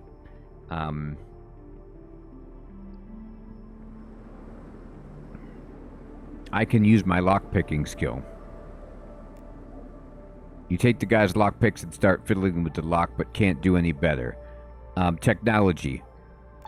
Here we go. You close your eyes and visualize a car door's locking mechanism. It seems something like a knitting needle with a hook tip is best suited for this task. You confidently apply your know-how, and the door pops open. The driver looks stunned at your success. I can't believe it. Using that type of lockpick didn't even occur to me. But you went right for it and it worked. It's done. If you're not going to pay me, I'll be on my way. I'm sorry I don't have anything to give you, although wait a second. Here's a sweet roll for you. I was saving it for my wife, but just between you and me, that dog of a woman doesn't deserve it. Wow. You, on the other hand, you helped me break into this car, and maybe you'd like this sweet roll. The happy driver hands you a sweet roll wrapped in old newspaper. It's pretty clear he won't be taking it back. It's better than nothing, I guess. Thanks, man. Alright, we helped him. Now he's working on that. Is this the guy? Could you answer some questions? Okay, no, it's not the guy.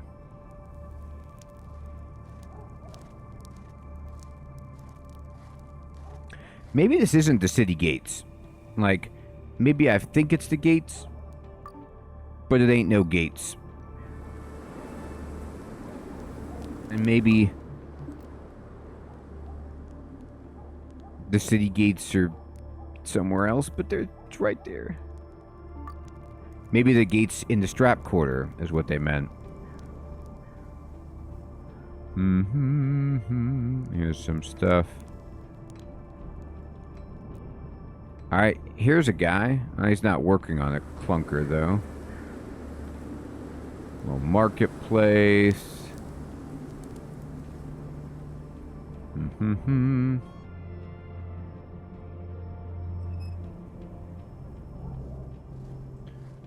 Alright, fine. I see nothing.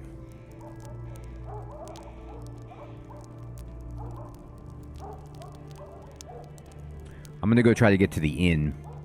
And,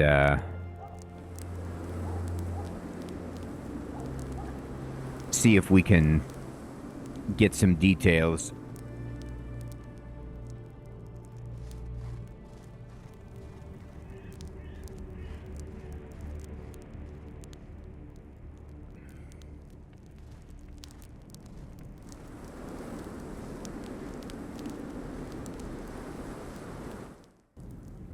Alright. So let me go to the scrap quarter. I need to go there anyway.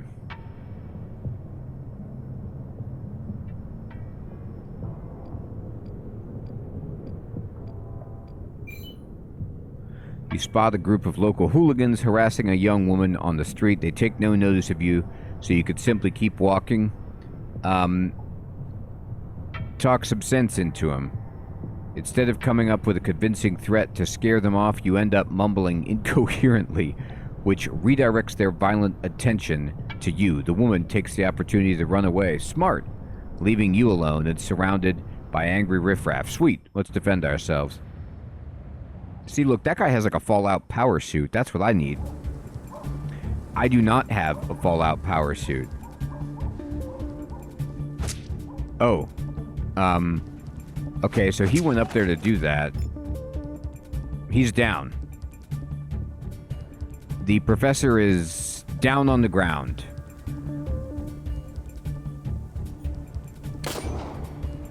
Slightly injured. I shot the man. He's like, yeah, that slightly injured me. Ringleader, I did 29 damage to him, and that was nothing. Alright then.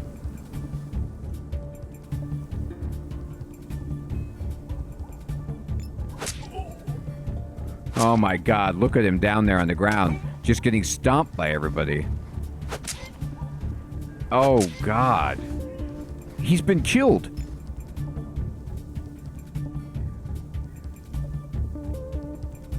Well, we hardly knew ye. I mean, that's like a main character. He must not be a main character. He's no longer a character. Well, I'm gonna get killed too. I mean, I shot this guy and it didn't even seem to faze him.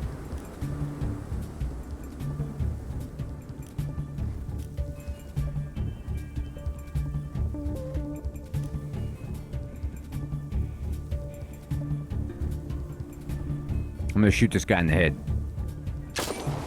Oh! I blew his head off. Hey, Sid, good evening. Good to see you.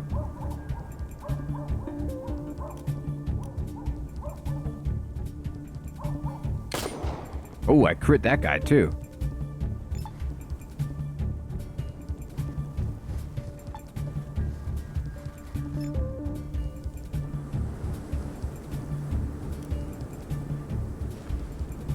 This guy's almost dead.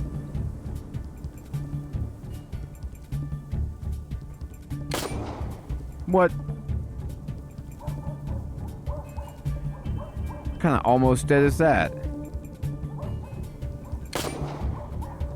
I just shot you twice. That's the worst almost dead I've ever seen.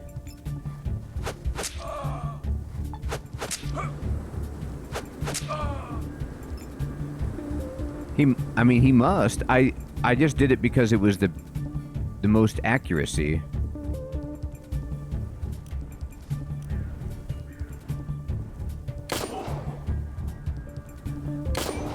Finally.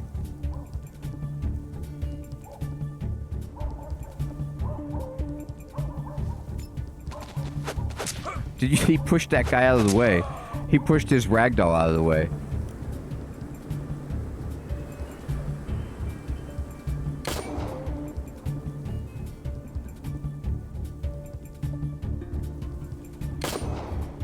Oh, I missed.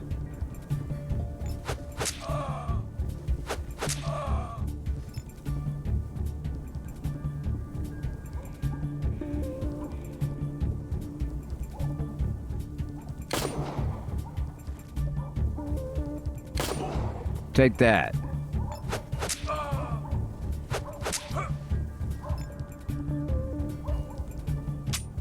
Oh, I gotta reload.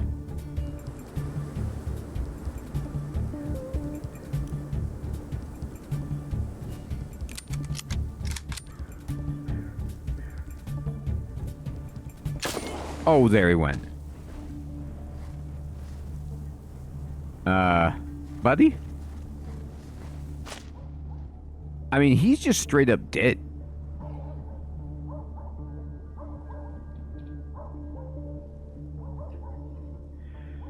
So, I mean, I don't know enough about this series of games, but this is clearly like a major character from the previous game, and he's just gone.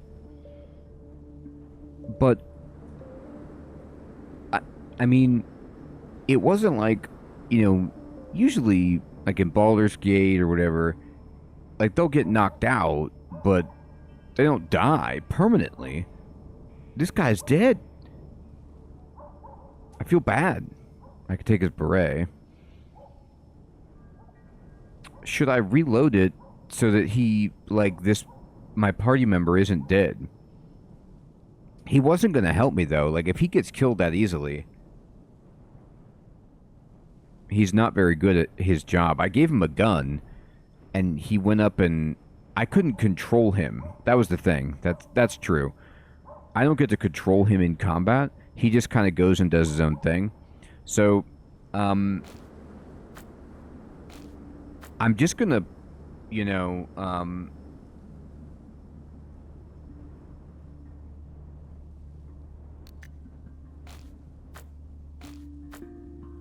I guess we just, you know, say sayonara? Like, rest in peace, buddy?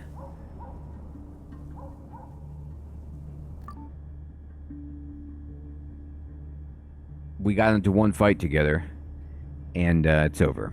Okay, well, he tried. So let's go to the tavern. You know what, though? I will say. Let me try something.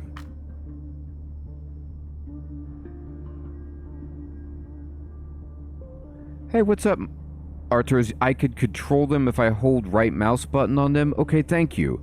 Let me try this again, because also, the thing was, I didn't want him to use the bottle. I wanted him to use the gun and not run into the combat like that. I have a quick save, I think.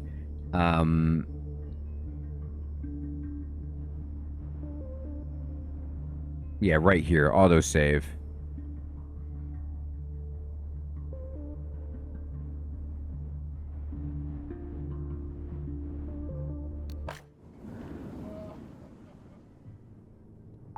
So here we are, and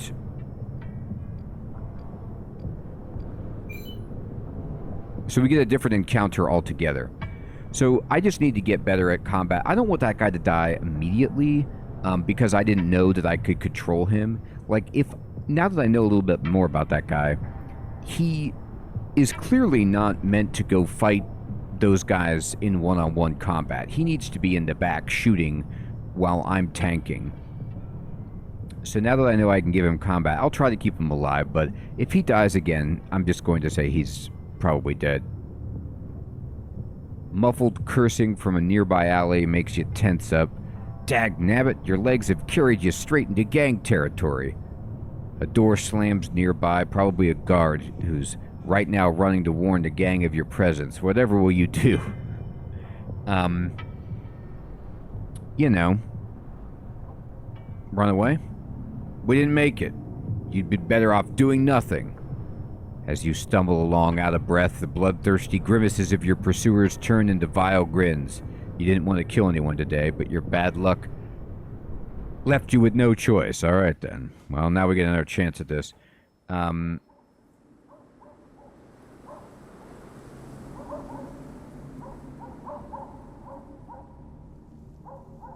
Okay, let me see. It's so strange, though. It's like, I want to...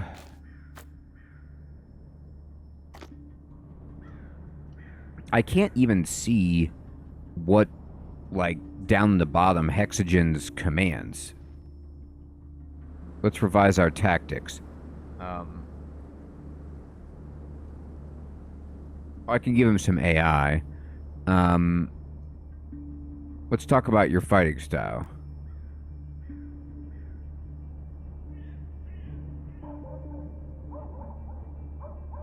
Only during battle? Okay, thank you.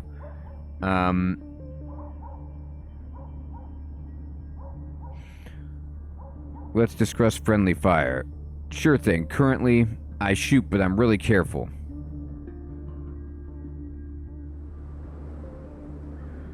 Shoot, but don't put your friends in danger.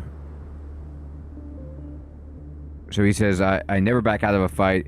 I always go for the closest enemy, and I heal myself when wounded. Alright, that's not bad. Let's see here.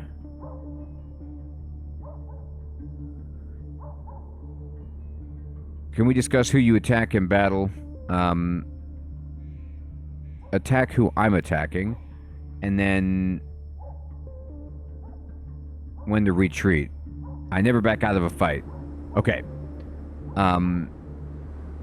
Back out if you're lightly wounded. And... on the other hand...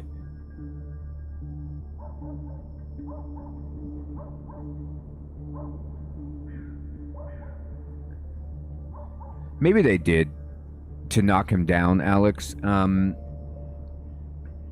I could just say, don't risk your life as soon as you see the enemy, run for cover. Or I could tell it's not your thing. We should stick close together. Back to back, just like the old days. You'll get used to it. I don't know. I don't know if that's going to help, but let me see in the settings, the controls. Yeah, I want him to fire at range. I just didn't see like a ranged combat style.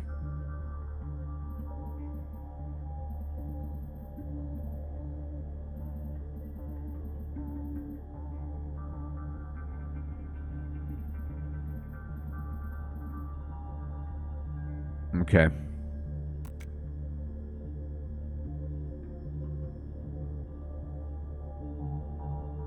Battle speed, slow as possible.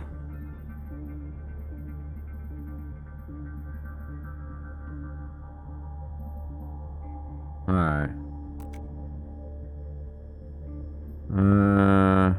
No, that's fine. Alright.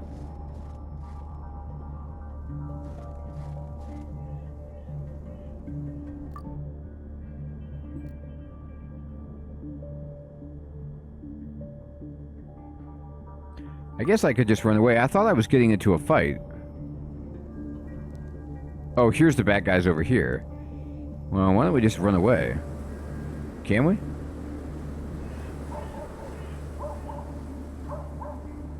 Oh, okay. Thank you, my friend. Thank you for clarifying that.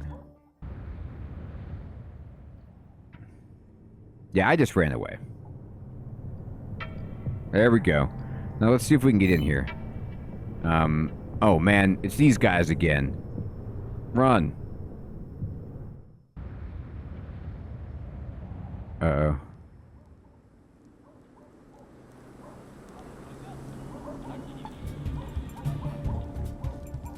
Oh my god, there's so many of them.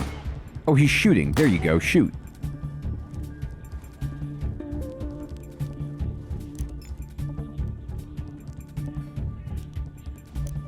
Oh, I see. Here we go. Switch weapon, avoid aggressive defense, hold position. Anyway, no, you're fine doing what you're doing. Let's just see if we can do a better job this time.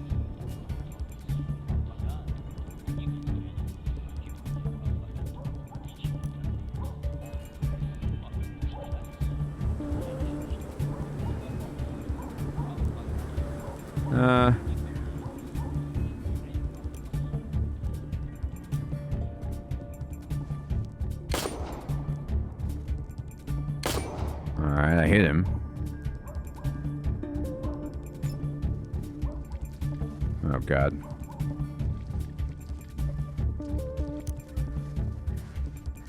No, no, defense.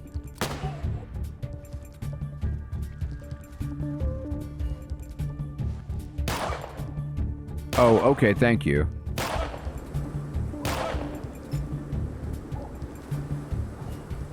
I'm in bad shape.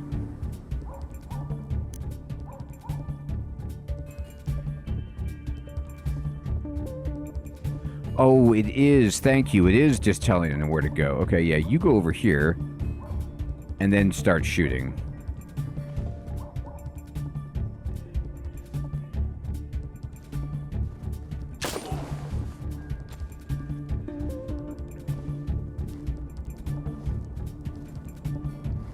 This guy looks like he has a shotgun.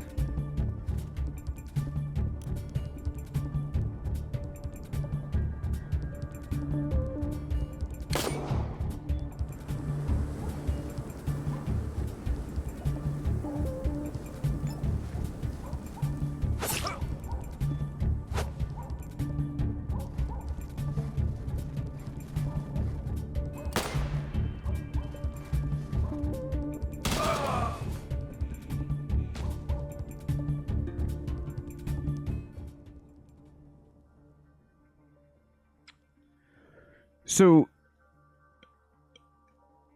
I guess at this point of the game, I'm just supposed to avoid combat? Like, there's no way I could handle that fight. I have 2 people with bad guns. Maybe I'm supposed to go level up someplace?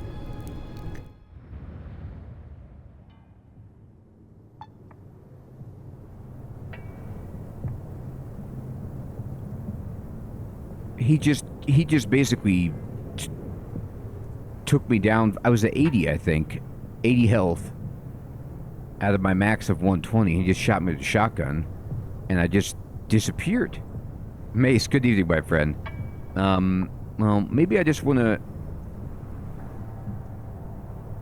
Hey, what's up, jokers? Thank you so much, my friend. Yeah, loving that game. Okay, well, we know how to control our companion a little bit better.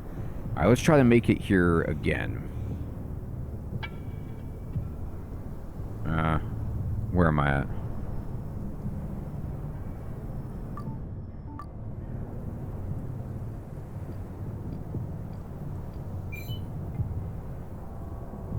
Okay, there's the marketplace. Let's see what they got.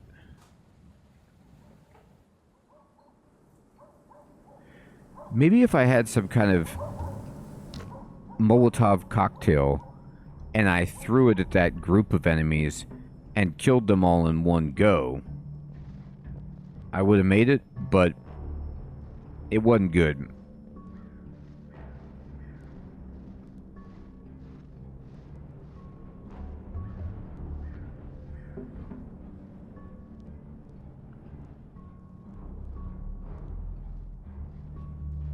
That's crazy. Yeah, this game has ridiculous options.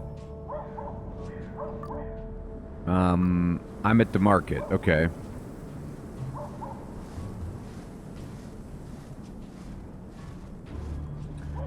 We need some better armor and guns and stuff. What do you got? Shuttle trader, profiteer, shopper, wheeler dealer. Show me what you're selling. So he's got medicine, devil's weed. Alright, that's not very good.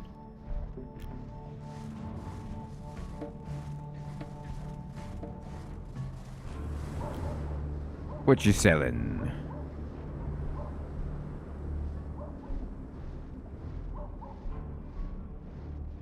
That axe looks pretty good. An old boot.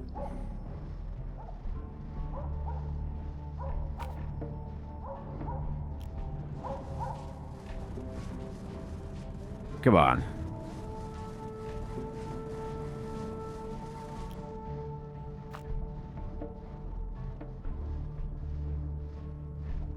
This market is the worst market I've ever seen. They have some food here, I guess.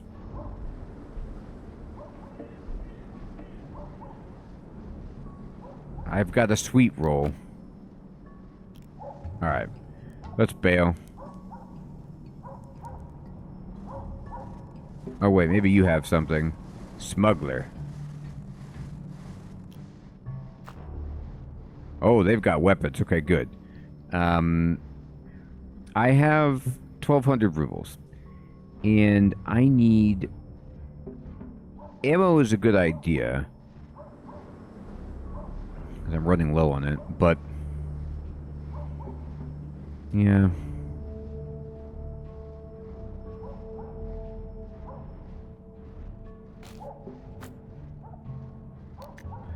I mean, I could buy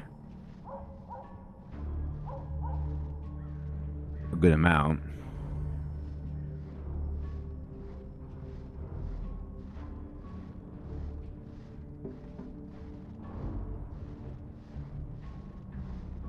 I feel like I need ammo.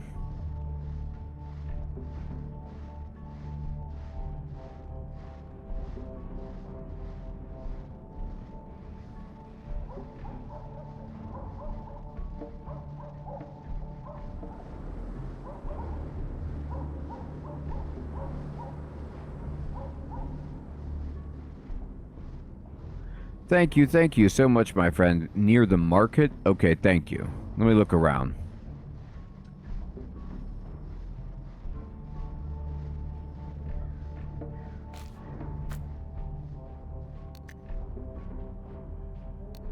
Alright. I bought the ammo.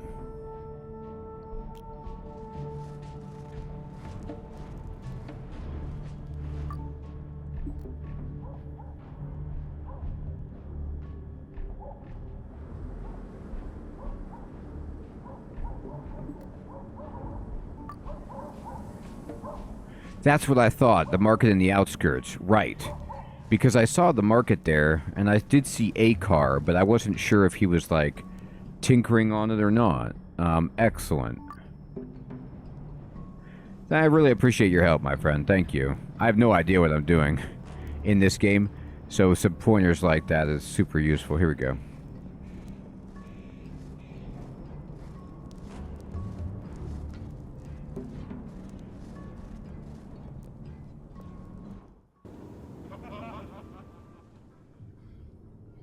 Alright, so let's try it again. I'm in. I made it to the tavern this time. You watch out. Alright.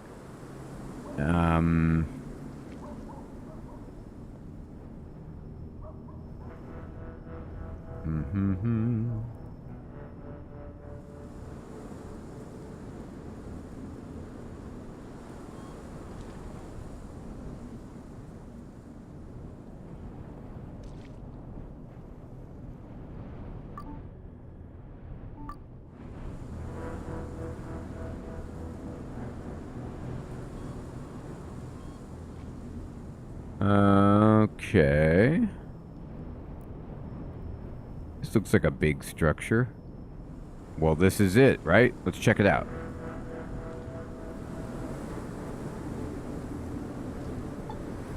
It's it. We found it. Yeah, it's very cool, Sid. I think you could do that in Fallout 2. Carry over your character from the first game, maybe.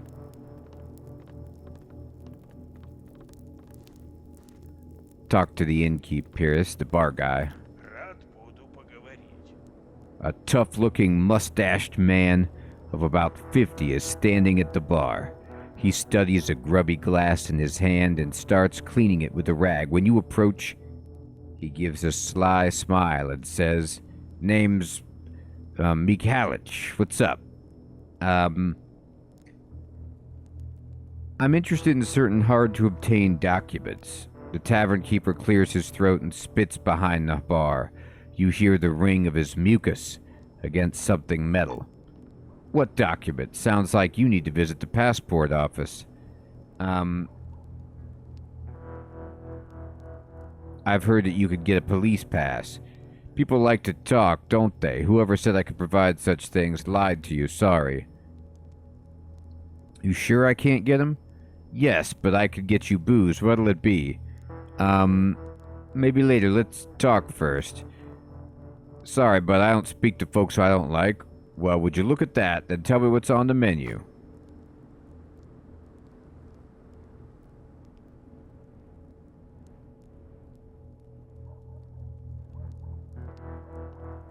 Oh, there's a 70-year gap between the first two games? No, you're probably right.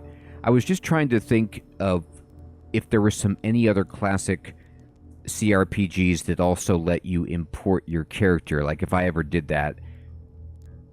But it's been a long time since because if memory serves, in Fallout 2, or maybe it's no, that's never mind. It's Baldur's Gate 2 that I'm thinking of, where in Baldur's Gate 2 you start higher level like you do in this game.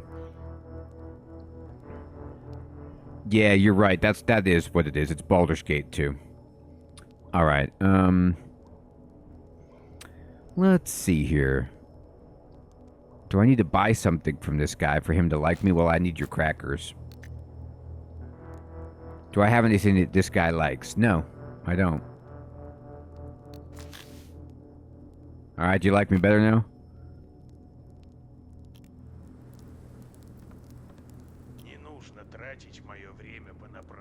I wanted to talk. Alright. He doesn't like what I did.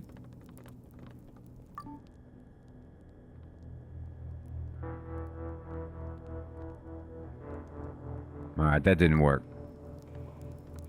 I could. Yeah, I guess you're right. Maybe try that. Could you fix me a cocktail? No. You could buy the ingredients from me if you want, but you'll have to mix them in your own home. Cocktails are banned in this tavern. Yep. Banned. For health reasons.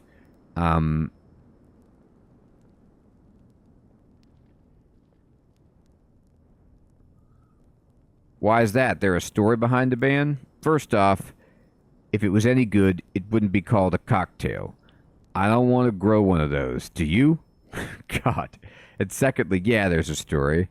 Can you tell me? The bartender looks at his feet and exhales wearily. Whatever he's thinking about, it's not a light-hearted tale of fun and good cheer.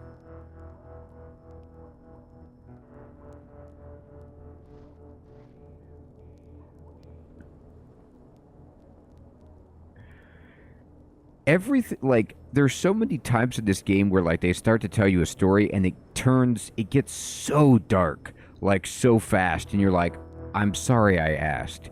But you see, I'm in a game where I need to ask, and yet I'm still sorry that I did. It's hard for me to talk about this, but maybe you'll learn something, maybe you won't. I was still a young pup back then, and I watched a lot of stupid American movies. In one, these Chinese mafiosos drink a flaming green liquid in a fancy bar. You mean absinthe. Gesundheit. I did a few experiments and added a new cocktail to the menu. I called it the Warm Greetings. 1 part plum juice, 1 part vodka, 10 parts pure ethanol, and a slice of turnip, skewered on a long wooden match. The gimmick was you'd light the match and throw the burning turnip into the drink. The cocktail blazes up and then you drink it. Oh, it's a flaming Homer. I know all about it. It was just like in that movie, but then my best customer, a guy who always paid his tab on time, a guy I loved like a brother, Mustache Man Beard Baby. Mustache Man Beard Baby. I love it. If only I'd known. Listen quietly. The bartender invites you to come closer, and when you do, whispers in your ear. He started drinking it, and a couple of his beard hairs got burned off. That's it? I thought it was going to end in some kind of tragedy. That wasn't tragic enough for you? You think what happened doesn't merit a complete ban on all cocktails in this joint? Well, what if I told you Mustache Man Beard Baby never cut, never shaved, never even washed a hair on his beard since 1973? It was his single biggest accomplishment in life. Oh, God. It was so bad I could barely raise my head because of the shame. R.I.P. Mustache Man's beard.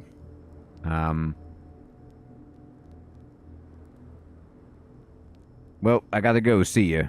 Alright, that was quite the story. Okay, so he doesn't seem to have a quest. Oh my god, look at this guy. He's got a fedora and an eye patch. A broad-shouldered man with an eye patch sits at the bar with 2 huge backpacks by his side. Seems he doesn't notice you. Or is it just an act? It's like Indiana Jones, except missing an eye. Nice packs. Are you selling, stranger? Huh? What? The man finally lets go of his glass and inspects you with his one remaining good eye. He then glances behind your back as if looking for someone, before returning his attention to you. Who says I'm selling anything? Take a hike, piss stain. Oh, the dialogue options. Look at that. First one. Take an S, get hit. I love it. And it rhymes. You're just waiting to say that. Alright. Take care, buddy.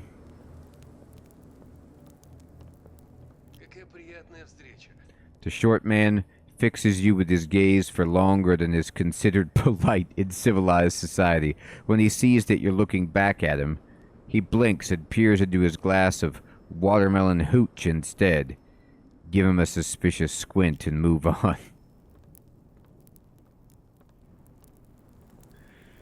Oh my goodness. Well, I botched this opportunity. Maybe you need better speechcraft.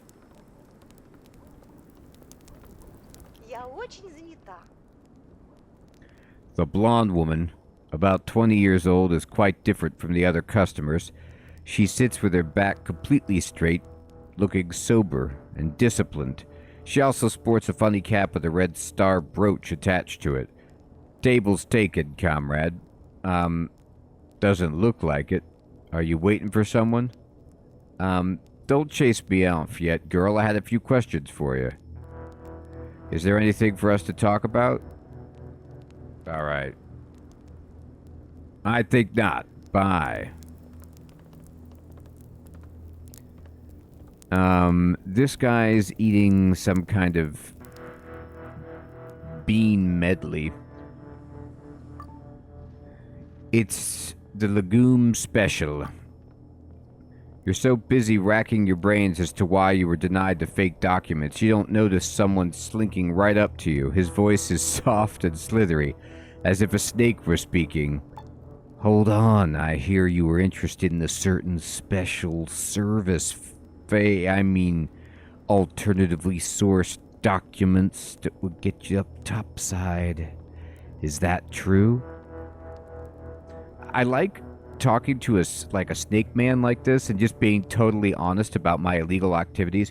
It makes sense when it goes with like, look at how my character is looking over his shoulder while I'm just walking around town with a gun just drawn and out in my hand. I mean, I'll just shoot from the hip. That's what I'm doing anyway. Yeah, I need a pass to 7th Heaven. Ah, I see. Then listen closely and remember. The people I represent can provide what you seek, but you can't buy it with money. You can only acquire it with trust. You're a fresh face in Trudograd and haven't yet sullied your reputation with the proletariat. If we work together, you could earn that trust rather quickly. More importantly, you get the papers you're looking for. How does that sound to you? Who do you represent? I need to know before making my decision. The main thing you need to know is that we're not bandits or cultists or mutants or slavers or contract killers. We're not even alien fungi from Uranus. I get it. Our interests are the interests of the working man, and our goal is the future. The rest you'll learn from an associate of mine. I'll send you to her if you agree to work for us. Yeah, man, let's do it. I was expecting something like this anyway.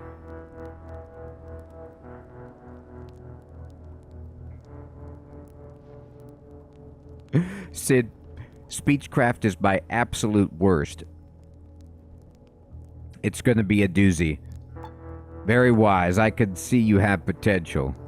Now join a lonely girl. Oh, I already talked to her. The lonely girl in the red star cap at her table and say this. Comrade Blaze, there's a sympathizer here for you. Got it. She's gonna shoot me.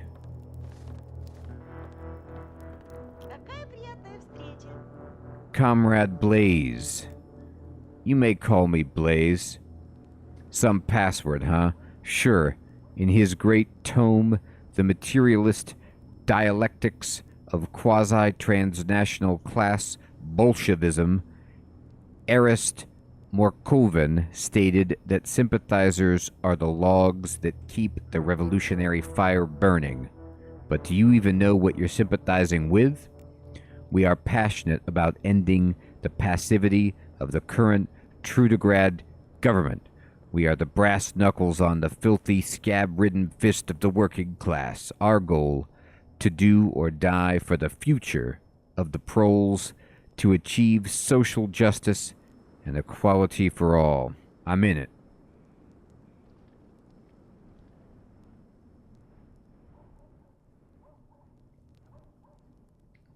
Yeah, I was thinking, what's funny is I actually just booted up Fallout 2 not too recently.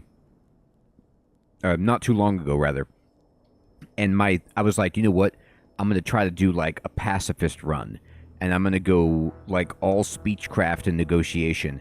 And it went so badly. I was like, this is not going to work. So inspired by that, I was like, okay, like you can solve your problems with negotiation and speechcraft, but generally you want to be pretty good at fighting, and I'll be really smart and yeah.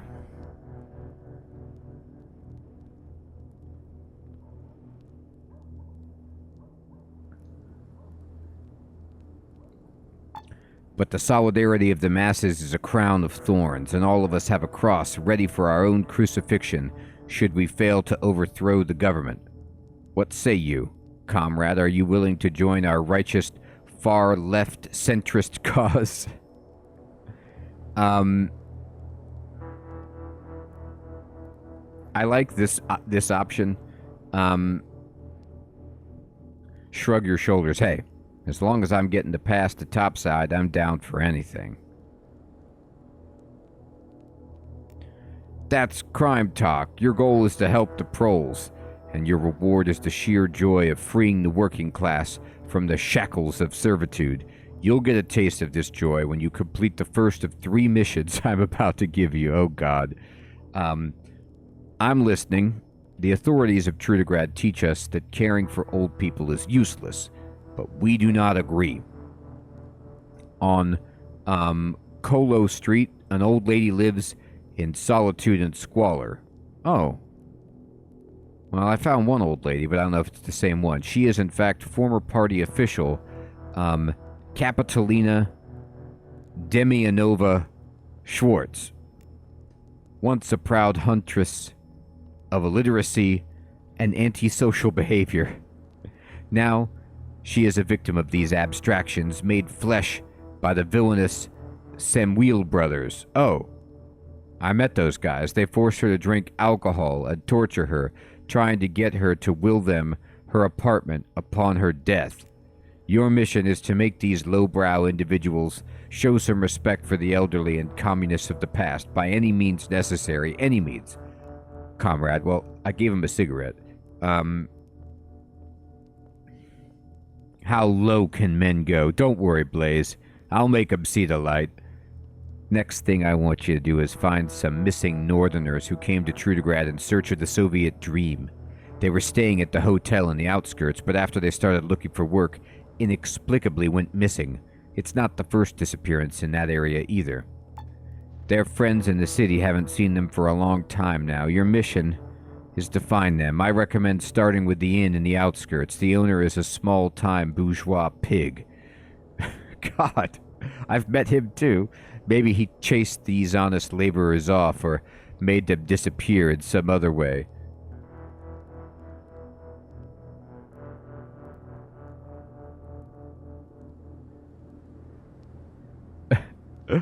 Arturs, that's awesome. I love it. They're a hero. I like how the owner of an inn, who's like a working guy, he's not working class enough. It's like, well, yeah, he works, but like, it's not hard labor, so it's not the real deal. He's bourgeois. Got it. Anything else?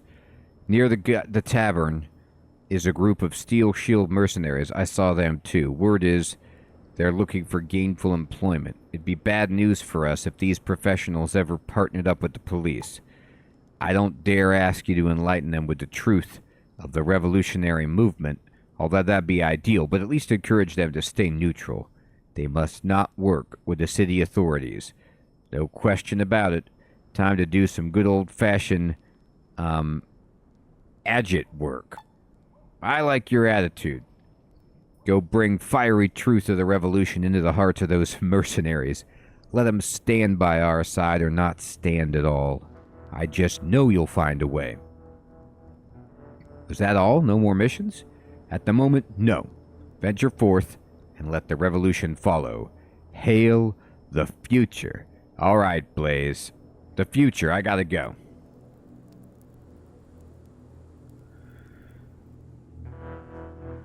Alright, here's the guys. Let's see if we could talk these dudes. This guy's just standing here with an axe. This is a quick save moment.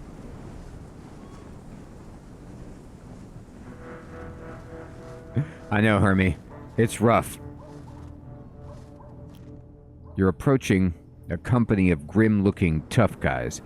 They're quietly talking while smoking cigarettes and roasting some meat over a garbage fire. You want to believe it's chicken, but these guys look like they'd eat man's best friend, or even a man. Hey guys, what you doing? The men turn to you and give you an evaluative look. Their stares drill holes in you as if looking for oil, like the oil barons of the Central Asian republics. At last, a short man in a crooked cuirass addresses you. What does it matter to you? Go away before you get knocked out. What? Why, bro? I was just curious. Spit at his feet. Who's gonna knock me out? You? Stay silent and avoid provoking them. What's the matter? You scared? Gonna do a number 2 in your pants? Good. We're Steel Shield, not a bunch of local dumbs. Now get out of here. We're on break. I know, Hermie, it is, right? Sid, the dialogue is hilarious. I've laughed out loud just reading it. So they're like the Brotherhood, right? Maybe not, from Fallout. I was just looking for y'all. The mercenaries look at one another as if this has never happened before. Finally, their leader speaks up. What do you want? You have a job for us? The local revolutionaries want to hire you. Cool, but the local authorities want to hire us as well. And they have some pretty solid arguments. They told us they're never going to let go of power in Trudograd. Makes sense to bet on the lead horse in the race, like they said.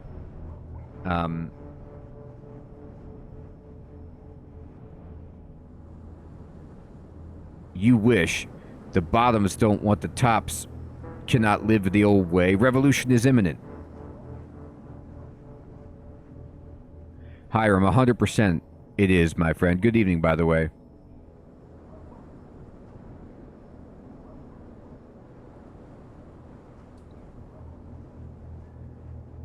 You're mercenaries, right? Name your price. The soldiers start to avidly discuss their options, which soon turns into an argument, which then almost turns into a fight. The commander ends the discussion by shooting a few rounds in the air. Our price is 5,000 rubles. Hand it over, and we'll consider it a down payment on our loyalty. Uh-oh. Speechcraft. You're gonna lose. My intel says different. It says the people of Trudograd love their elites.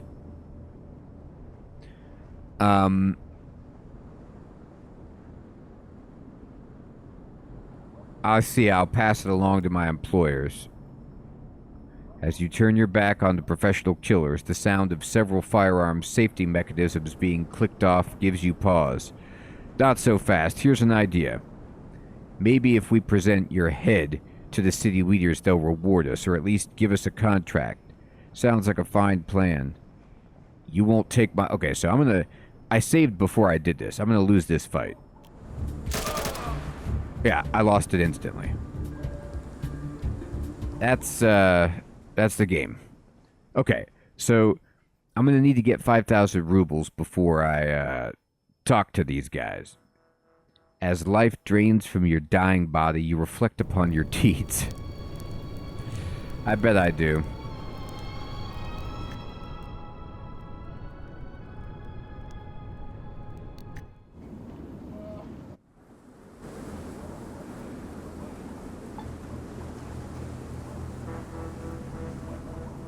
Alright.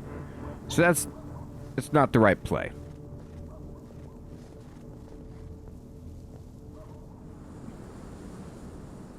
Well, Molotovs are a good idea, but that guy killed me, like, before I even got to go. So I would have to have some better armor or something to withstand the attack.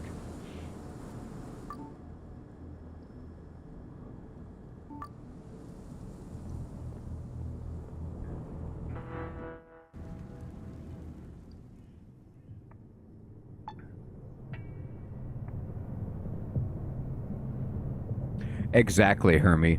I love doing that. It's so much fun. Just put dynamite everywhere. Hey, would you mind holding this dynamite?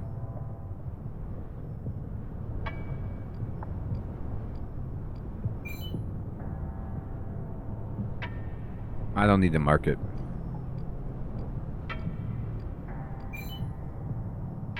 No market.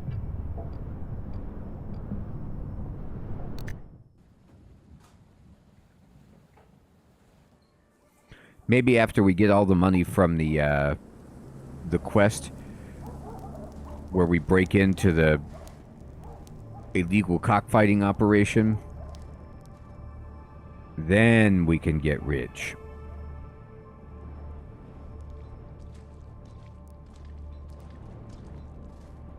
Maybe this is the guy.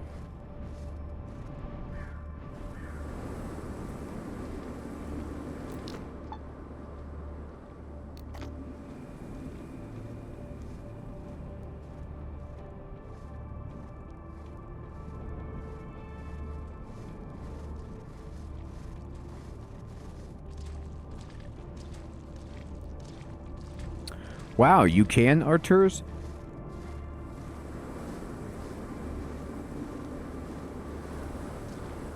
That's pretty cool.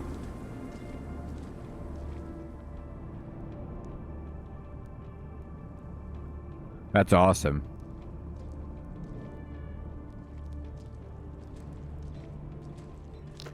I have to try some more careful stuff. I don't have any supplies like that. My character could be good at crafting, but I haven't really gotten into that yet. The wide-shouldered man leans against his weathered car, crosses his greasy arms, and asks, "What you looking for, dude? If it's a driver, you're in the right place." I'm glad to hear it. I always wanted to take a tour of the city. A tour? Oh, my bad. The guys at the bar will have a laugh when they hear someone mistook Micah the Wheel for a taxi driver. I transport cargo. No passengers allowed. You, Micah? Good. I got a job for you. The cargo is me and a couple of my buddies. We need you to transport us away from a certain dust-up. Micah the Wheel frowns and looks away, calculating. Let me guess. I'll be picking up the cargo outside the cellar with the cockfights. How'd you know? I thought that dude went to get the safecracker, but he talked to you first? No, but everyone of the last 3 times he tried to assemble a team, he shared his stupid plan with me. He just can't get that rooster arena out of his mind, can he? Shame I can't be of help. I'm done with getaway gigs, and I'm through with crime in general.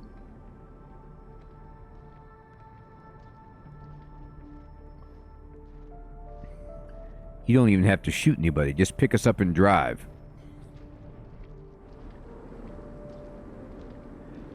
Man, Pencil thinks this will be a sure thing. What's the problem? He's not all that smart. He's just stubborn. A one-trick pony is what he is. I already told him, and now I'm telling you. I don't want any part of this mess. I don't understand why you'd reject this offer. Do you like standing here hoping for scraps from people too cheap to hire a real truck driver? What kind of life is that? Listen, kid. Today I'm just standing around, but tomorrow or the day after that, I'll get a nice offer of legitimate work from someone. I'll get paid, fed, and my hands will stay clean. Capiche? Just imagine how much money you'll make. You like money, don't you? Not what, who? I pushed 3, but it gave me a different... Anyway. But I'm guessing Pencil forgot to mention old Ravioli. I don't know that name. Who is that guy anyway? I like how 2 of the 3 dialogue options just drop F-bombs. It's like, oh, come on. Just, like, my character gets frustrated so quickly. Who the F is this Ravioli? The pasta man? What are you on about? He was my brother. Not by blood, but by a whim of fate. I guess Pencil never told you about my last gig. We were working in Astrakhan back then, a gang of us. We used to rob apartments, and one night, well, we got ambushed. Here's a scene for you. The guys are packing the loot into the back. Me and Stiopa Ravioli are sitting up front. Out of no place, an armored patrol car appears in the street in front of us, and moments later there's another one. The lads jump at the back, I hit the gas, and the chase is on. Listen quietly. I cut through this migrant settlement to lose them. Those northerner shantytowns are labyrinths of pain and confusion. Anything over 20 kilometers an hour, you're almost guaranteed to run into a hut or some altar. Anyway, I was going 80. When the cops saw they were going to lose us, one of them leaned halfway out a window and began raining lead on us with an AK. But I was zigzagging like a madman through those cramped little streets, and it seemed like we got away unscathed. I was still in one piece, and none of the boys was screaming. But then I saw Stiopa. Holy crap, his throat had been pierced by a steel fragment. He was clawing at the wound, trying to tell me something. But I had to focus all my attention on driving, because looking away from the road for even an instant would have meant death. When we finally got to the hideout, the kid was stone cold. I could still see him, you know. I don't even have to close my eyes whenever I start thinking about going back into the biz.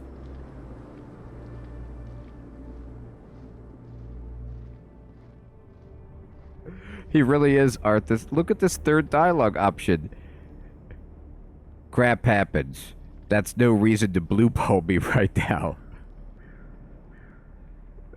I mean, he's telling you this, like, story about how he's haunted by the death of his friend, and you're like, yeah, I know, whatever. Shake your head and say nothing. Mika the wheel falls silent. The minutes pass, but just when you decide he's done talking, he says, "Hell, I think telling the story like that made me feel better about things. F it, I'm in. For Stiopa. Pencil's hanging out in the scrap quarter, right? I'll see you there." Exactly, Sid.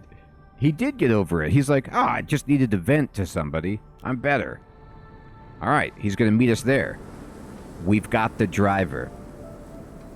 He's like, look, I just need to tell you, last time I was driving, people in the car with me got killed. I always make it out unscathed, but somebody gets caught in the crossfire. Anyway, I think I'm back to driving. How about you ride shotgun with me, okay, buddy? You know, on second thought... God. This game is hysterical, and I need, you know, to, give it the due diligence to handle some of the quests with more nuance, but I need rubles to do that. And so we need to get this mission off so I can buy some dynamite and just blow those guys up. That's option one. I'm not paying them off. I'm just going to put TNT everywhere and see what happens. See if I can engineer that. My character is actually good at that. I'm good with technology. I'm good with tinkering. Actually, Speechcraft, I didn't dump that. I'm not horrible at it. I have a 54. It's okay. I didn't do much into strength. Oh, I did dump. My personality took a little hit, but, you know, come on.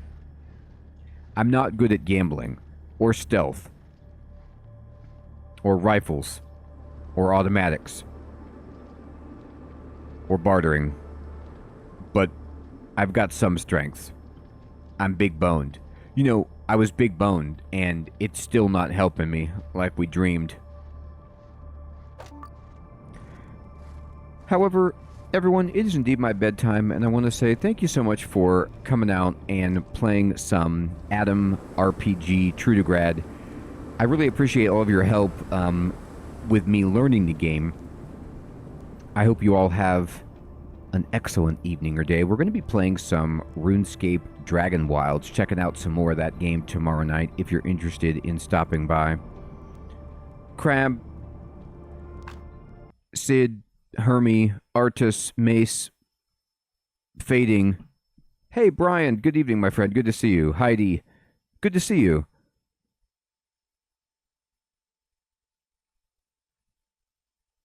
Jokers, Alaskan,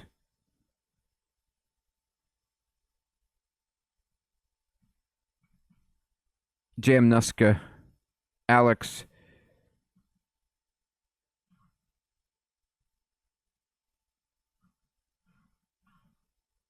everyone out there, take care. Have a great one.